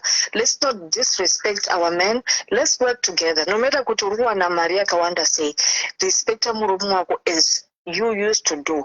Work together. Ipo pamari pacho ipapo, isai mari dzenyu pamwe chete. Let's plan zvatinoda kuita. Muno mumanye kuti yako ndo pane problem yako inini yangu ndoita zvanoda neyangu, iwewe ita zvaunoda neyako, which ends up being a problem again. Azviso umeona kuti kuwirirana kwacho mumba, you don't develop. Iwe wakati yangu, iwe akati yake, muno develop a safe system in life. As a couple, as a family, how do you develop? Muchatenga sei imba, muchavaka sei imba, muchaita chii kana uya chiti iyi ndiyangu. mangwana I think tombouya nenyaya iyoyo yetopiki yekuti ko sei varume vakatenga mastands ava vanoda kuisa mazita ake iya haisi mukadzi but iwewe Kola uri kutaura kuti vanhu ngavati zvedu mari ndeyedu ndomupa murume mari. Ndamupa murume mari, the next thing ari kuenda kuZimbabwe ari kunotenga stand kana kuti ari kunotenga imba oisa zita rake, zita remukadzi ripapapa hapana, ozofind out at a very later stage but tiri kushanda zvinhu zviri pamwe chete. So sometimes ipapo zvangu ndichida kunyatsa kuve fair, ndisingadi kuva biased. Handika vakadzi vakawanda uchiroorwa Kola, uchipinda uchiroorwa, vazhinji vakaroorwa kare, vakaroorwa vananatite kumusha, vamwe vakaitirwa makitchen party ekumachechi chaiko uchiudzwa kuti uchienda kumurume unoda kubata murume wako so unomurespecta unodai but zvinozobvanganyuka zvinhu izvozvo. Ndave marriage meme yandiri kumuitira zvese, ndave marriage meme yawatanga ndiye ananyatsotanga atanga dzidziso dzatakaudzwa dziya iye wasiya akuda kuronga ega yake mari ndo yandiri kutedzera dzandakaudzwa dzedzidziso ndichiri kunda nemari yanchiti mari yandazoya nayo ndeiyi. Handika iye otora mari yaya onovata kubhawa, handitika achimwa mariya iye otora mari yaya ave neside chick. Ina handina ndakagara mba ndichitedzera dzidziso dzekumba kwedu dzandakaudzwa dzedziya. Iye mangwana otora mari iyi ari kunotenga stand oisa zita 1 asi tiri kushanda tese. I think ipapo pakaita kuti vakadzi vakawanda vabude musaga. Handika zvatanga nevarume ivava. Is very true. Is very true, Mrs. Melly Papo. Inini andiskuti murume anoenda ononochisa mari onotenga property ega. Aiwa. You know what I'm saying is as I know that it's hard for a lot of couples, but working together is good. Maona kuti kana working together Kola kana kushanda nemurume kusvika kwete kana uine bora ngoma Kola. Kune mabora ngoma evarume ari kupashapa Kola. Mabora ngoma ari vakawanda zvekuti unoitirwa mapipi nawo. That is very true. Kana munhu muri kuti mukunotenga property endai munotenga mese isai mazita enyu apa. Munozoti kune amwe kana wabvuma kuti makuita makuita macombined accounts mubank meme vanonyatsokubvunzai kuti muri kuda kuti tokuisira limit here kuti ningi naningi kana wakuburisa mari yakawanda so it has to be done aside kuti wako anobvumira kuti mari yakawanda yakadaro kuti ibude. Saka ingobuda easily like that mari iyoyo. Uyu mwako anofanira wototsvaga kuti uri kuacceptera kuti mari iyoyo yakawanda ibude, muri kuwirirana, muri kuzviziva here. To be honest with you, Sis Melika, there's a lot of women who have gone through nyaya idzodzo dzekuti munhu anonotenga kumba oenda kumba achirega inini ndiende ndimhanye ndinoita zvinhu obva aisa zita rake ipapo. Inini ipapo I don't agree with it. Ngatiendei tese kana tiri kunotenga imba tikunotenga tese imba masedu ese anenge aripo ipapapa. Hausi kunoisa yako wega because a lot of women have lost a lot of money nemaproperties nenyaya yevarume vanenge vachidaro. Ichokwadi ichocho inani ipapo varume vakadaro and which is proving unfortunately for us Ismail kuti ndo zvikawanda zviri kutoitika izvozvo nekuti varume that's when varume now like baba vangu achitaura kuti hanzi manesi haaite no it's because vakadzi vaneta. Mukadzi anenge akungoenda akunozvitengera imba yake nevana vake akunozvivakira zvinhu zvake because aneta kushandiswa nemurume. Yeah. So I think along the way mumarriage momuka, that's where the most of the respect got lost. Ipapo pakuti munenge muchimuri kuronga mese and then murume bhumo buda musaka kuita zvake ega pasaidi. Handiona muri kuti mukuronga mese mai vako havachatumigwi mari ari kutumira mai vake every month, then uchazosfind out yoti ini mai ngotochewa mari yechigayo but munhu uyu pane maworld remit matransactions hobho vakapuwa mari ka4 pamwedzi vanga vanapuwa $20 zvayo. Handi unoona ipapo majido panotangira kuti respect yese izoluswa ipapo. Right. Thank you very much, Kola. Thank you for your valid points. All right. Thank you. Hello, private number. Kola, hello. Zimai my phone. Right. Hello, Kola. Tiri right murise kwa judge.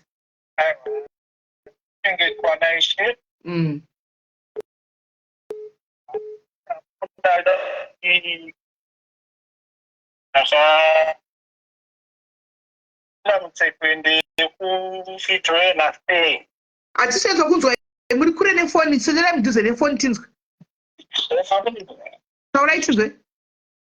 Ndakati ndakapindawo netsekwende yekuti I had an affair. Yes. With a single lady who was married before, but obviously akazosiyanawo nemurume wake, but takawirirana zvedu, but things turned sour in the end. Pakuti nyaya dzacho dzanga dzamuzoinvolva mafamilies, family yekumba kwavo, family yekumba kwedu. It was really bad. Saka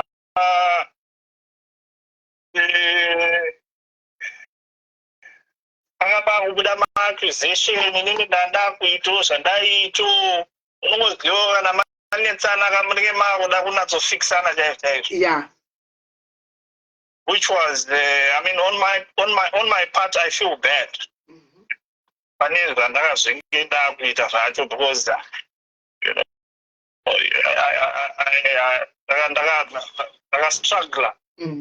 Because munhu wacho ndandane chikungova ndichiwirirana naye, but you know, zvakazorambawo hazvona. So my encouragement to men out there who think teaching is the way forward, it's not the way forward, because kana une mudzimai wako ita zvemudzimai wako. Yeah. Zvemapezvo izvo pane pazvinozongobuda, ende kana zvazobuda it's really messy. Yes. It's very messy, it's very embarrassing to the wife, to the family. Zvinhu zvinonyadzisa fani, ende inini pandiri panapa ndinotonyara nezvandakaita zvacho izvo. When I was doing it, I think I was kind of blinded. Unotanga kuona maflaws emukadzi wako kuti mukadzi wangu asvika zvakati pfuya, asvika zvakati. Ende mukadzi iye aindibata bho, handidi kunyeba zvangu. Kamtiti kubata bho munorevepo wedu wechiudzewo zvitibate bho harume wedu. Maitwa seiko? Maitwa pasi petsoka here? Ndaitwa pasi petsoka, ndaitwa yese. Hey, apa kumba hazviko. Kumba zvasiko, and ainatsokuva aiwa, she was really good. Wakazosiwa nemurume zako ingauri wife material one. Exactly. So I was trying to replace my wife with that woman, but you know, zvakaramba, but you know, it was a mistake. So are you saying nemukadzi hazvina kutozodzokerana, makatostadza? Nemukadzi upi? Wenyu chai? Aiwa, mukadzi wangu ndichinaye. Okay, alright. Mukadzi wangu ndakakumbira regerero, she forgave me, you know, and I spend lots of money on this side chick. Ndazonetsana, munongoziva vakadzi vanotara zvavanodara, hey, hauna fake, hey, you are this, you are that, hey. Kadora, this, that. Iwe handisarika ere kunzore kadora iwe. Hey. But you know, life goes on. At the end of the day, you know, no one is perfect. We all make mistakes, but we just have to learn from our mistakes. But I don't encourage sidestepping. You're a married person. Stick to your person. Yeah. Because it's not all roses out there. Yes. Yes. You know? And then, now to think of all the money that you used on this scale, then makashandisa nemudzimai wenyu makaita something, ngade mune something chiri kubatika chiripo chamuri kuona.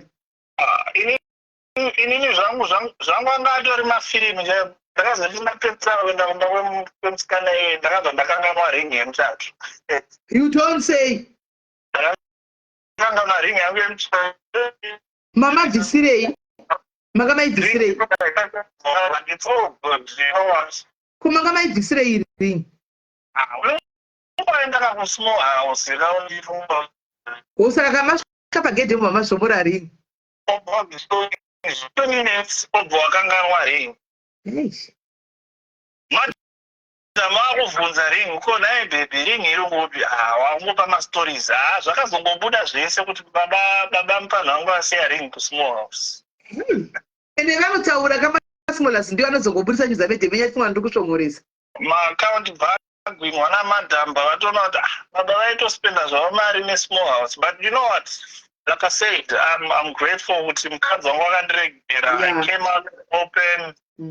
I owned up to my mistakes, but I also want to apologize to the lady I was having an affair with.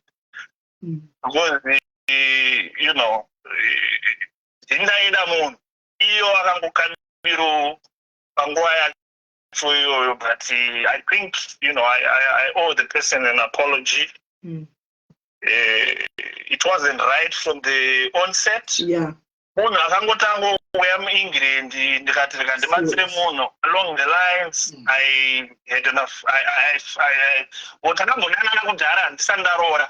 And then obviously paakauya kuno we kind of met up and then, you know, took off from where we left off, thinking kuti, you know, zviri right, but zvasi right.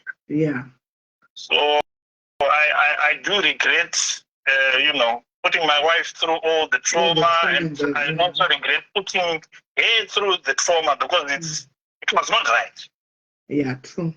And just kuti naiwe maini ndokakuregerera isheshu vakadzi ndo chinhu chatiri good edu kuregerera iwa tinoregerera but iye wacho wandaimhanya naye atondimaka fongo bhozi hangamboregi anti makanga muchimupa maihla mari naye iye akatondimaka fongo zvekutoti I just hope she forgives me with time, you know.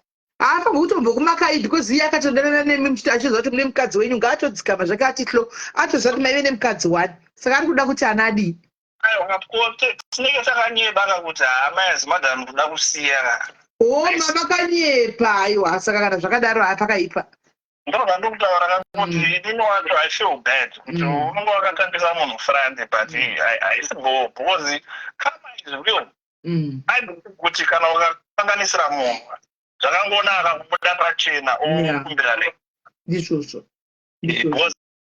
pane zvipo zvadata zvito chichichichi, but you know, I just want to encourage men out there kuti zvekuchiita izvazvibhadhari. You lose a lot. Kana uchidana nemunhu wani ita zvemunhu wani zvema-multiple partners izvi hazvichande. But that's all I wanted to share. But thank you. Pamwe ndikazowana time ndichataura hangu zita remunhu wacho ndokukambira ibada. Ndonyaya yangu. Thank you very much. Aiwa muzondinga ndirega kuseri tinde kunokumbira regerero. Tiri kumbire regerero zvipere. Kana mombe chaidzo tinotenga hatirambi zvinhu. Mombe kumba. Aiwa iri bosi zime. Aiwa iri bhadhadzi yangu morarapo. Hey guys, ngati muri kuchazodzwa coming from a man kuti hanzi izvo ndakatochitawo asi vakutokumbira regerero papublic kumudzimai wavo nekune musikana ucho wavakachita hanzi because ndakamunyepera. I lied to her. Achangopindawo munyika ndo masiwo esai achangopindawo munyika vavakabhurana kudhara and they kind of rekindled love yavo vachiti tikuda pamwe vachinyepera kuti tikuda kusiya mukadzi kusvikira pasakazosvika. But I'm just so happy kuti at least vaona, and this is coming from a man, from another man, vachiudza mumwe varume kuti vedu veka kuchita hazvibhadhari handiti ngatimirei panzvimbo handiti mazviona. Saka inzwai munzwe guys, zvakashitagwa nalast caller, hatisi kuzviramba zveku respect kana kuti tinovapa respect yavo tinoda asiwo nemi ndakuda kuvhara because ndoda kubikira father. Handiti ndiri kukudzai nyaya yekubikira father, saka ndoda kubikirawo father. Ini ndiri kuti bikaiwo kudzimba kana muripo, cook for your husbands. Handiti zvandiri kutaura, kana musipowo mubatsirana, saka ndoda kuvabikira. Andimona. So ndiri kuti yataugwa nemunin'inongwe yekupedzisira iya yekuti varume tinofanirwa kutovapa respect. Respect tinovapa, tinokupai respect varume, asi respect yatinokupaiwo kuvakadzi, that respect should also return back kuvakadzi venyu. Anditika kwete kuti respect inobva one side chete. Imimi respect hamudi kuti munhingirire mupewo vakadzi venyu respect. Respect ngaibve kwese.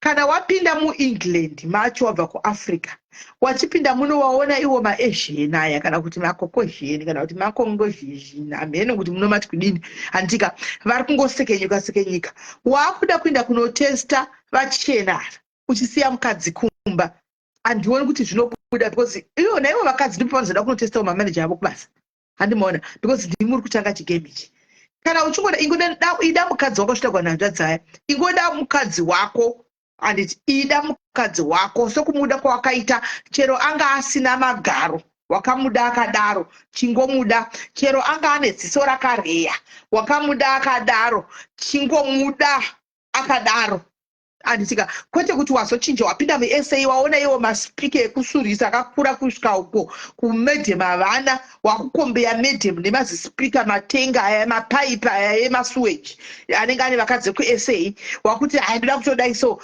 hakuna respect yaunopiwa panenge pakadaro wabika Lucinda good girl Sylvia vanhu vesati muzabika shwa inisati ndatobika handimaona ati ngazvingoitwa 2 ways mudzimbabwe anyway atina kupedza topic iyi ati yanga iri yemaCOS aditika nemavhidhiyo anga achibuda ekunzi vari kutora varume vevanhu muno umu mangwana tinenge tiri pano todzoka aditika neemudzimba topic iyoyi neemudzimba general kubva patabvunza vaya kuti sei varume ndakatokumbirwa nemwe munhu iyoyi topic sei varume vachiti kana vakanotenga stand ari murume wako ane zita rake ega uriga kusare mukadzi right todzoka futi mune nyaya yemudzimba iyoyi yekuti ko inini nhasi wakandiwana ndakadai so ndiri katete ndine kajojotengi nhasi jotengi rangu rakusemesa wakuona vezviwest zvakadaiwo uko kuSouth Africa wakumhanya navo ko ini wandizva mangwana chinge chidzivara dzese mubedroom umu maimbodlana natsoka handika iko zvino wakusemeswa hauchadi kudzidza tsoka dzamedhem dzakusemesa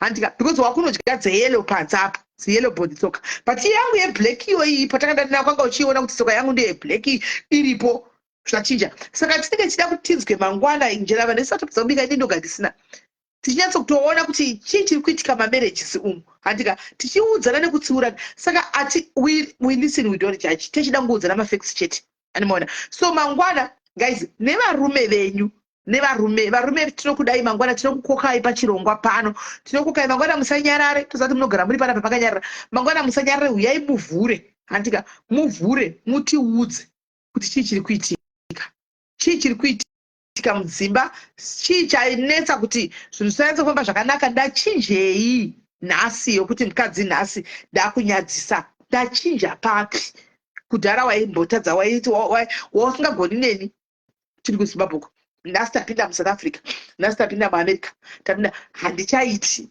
ndatadzei dambudziko riri papi toda kuti tizive nezvetopic iyoyi mangwana varume tinokukokai uyai neuwandu hwenyu mangwana muuye mutaure sometimes hamugone kutaura muri tune mukadzi wako muchiudzana mumba kuti madhem muri kuona kuti mazano muri kuwanza manga musina manga iko zvino manga yanondipara kana takarara handika but pamaplatforms akadai sepamashows panongorohwa phone call chete hapana rizoti ndiani tototaura handika totosipanana manhingi mameseji ipapa medhima ndozoti okay point ataurwapo kumba kwangu zviriko vakutogadzirisa ii point ataurwa papa nababa kumba kwangu zviri kutoitika votogadzirisa pamaplatform tinotoudzana ipapa pamaplatform totogadzirisana ipapa pamaplatform ipapa hanimaona hanzi what time tomorrow I'm not yet sure about the time but ndichakupai time because ndetipo ndombomuka ndakudza ndakatora annual ye5 days handika baba vakatirawo yavo annual 5 days saka tese takagara pamba tiripo pa 5 days tenge tiripo pamba tose hanimaona takagara saka pandichamuka ndovabikira breakfast dozo ndobva ndageza ndobva ndasouya saka tese takatenge takazorora panapa tongo maybe ndositanga paweekend kana ndositanga nemanderi asi iwo definitely watanga nemandi hanimaona so techiona ipapo saka mangwana ndichangokuudzai kuti nguvai then takaenda handitika pangwana sisati ndauya mundifungidze munzwe menyaya iri muinbox mangu ndakangana kuitana chitanga guys yamai vanoviga secret yababa murume wavo achirepa mwana wavo ane 3 years. Come on guys, madzimai, come on. Mwana ane 3 years, baba vachita mwana ane 3 years mukadzi, mai vachizviona kuzozvitaura nhasi simply because hapasina kumira zvakanaka. Pane zvaitika vakudongorera kumapoto baba, vakudongorera kumapoto guys, tigaendinde kunobika. Ndongorera kumapoto. 30 minutes yet. Ndapedza. Nachwa.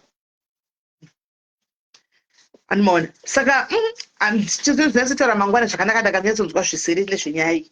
But hazvina kunyatsoita mushi.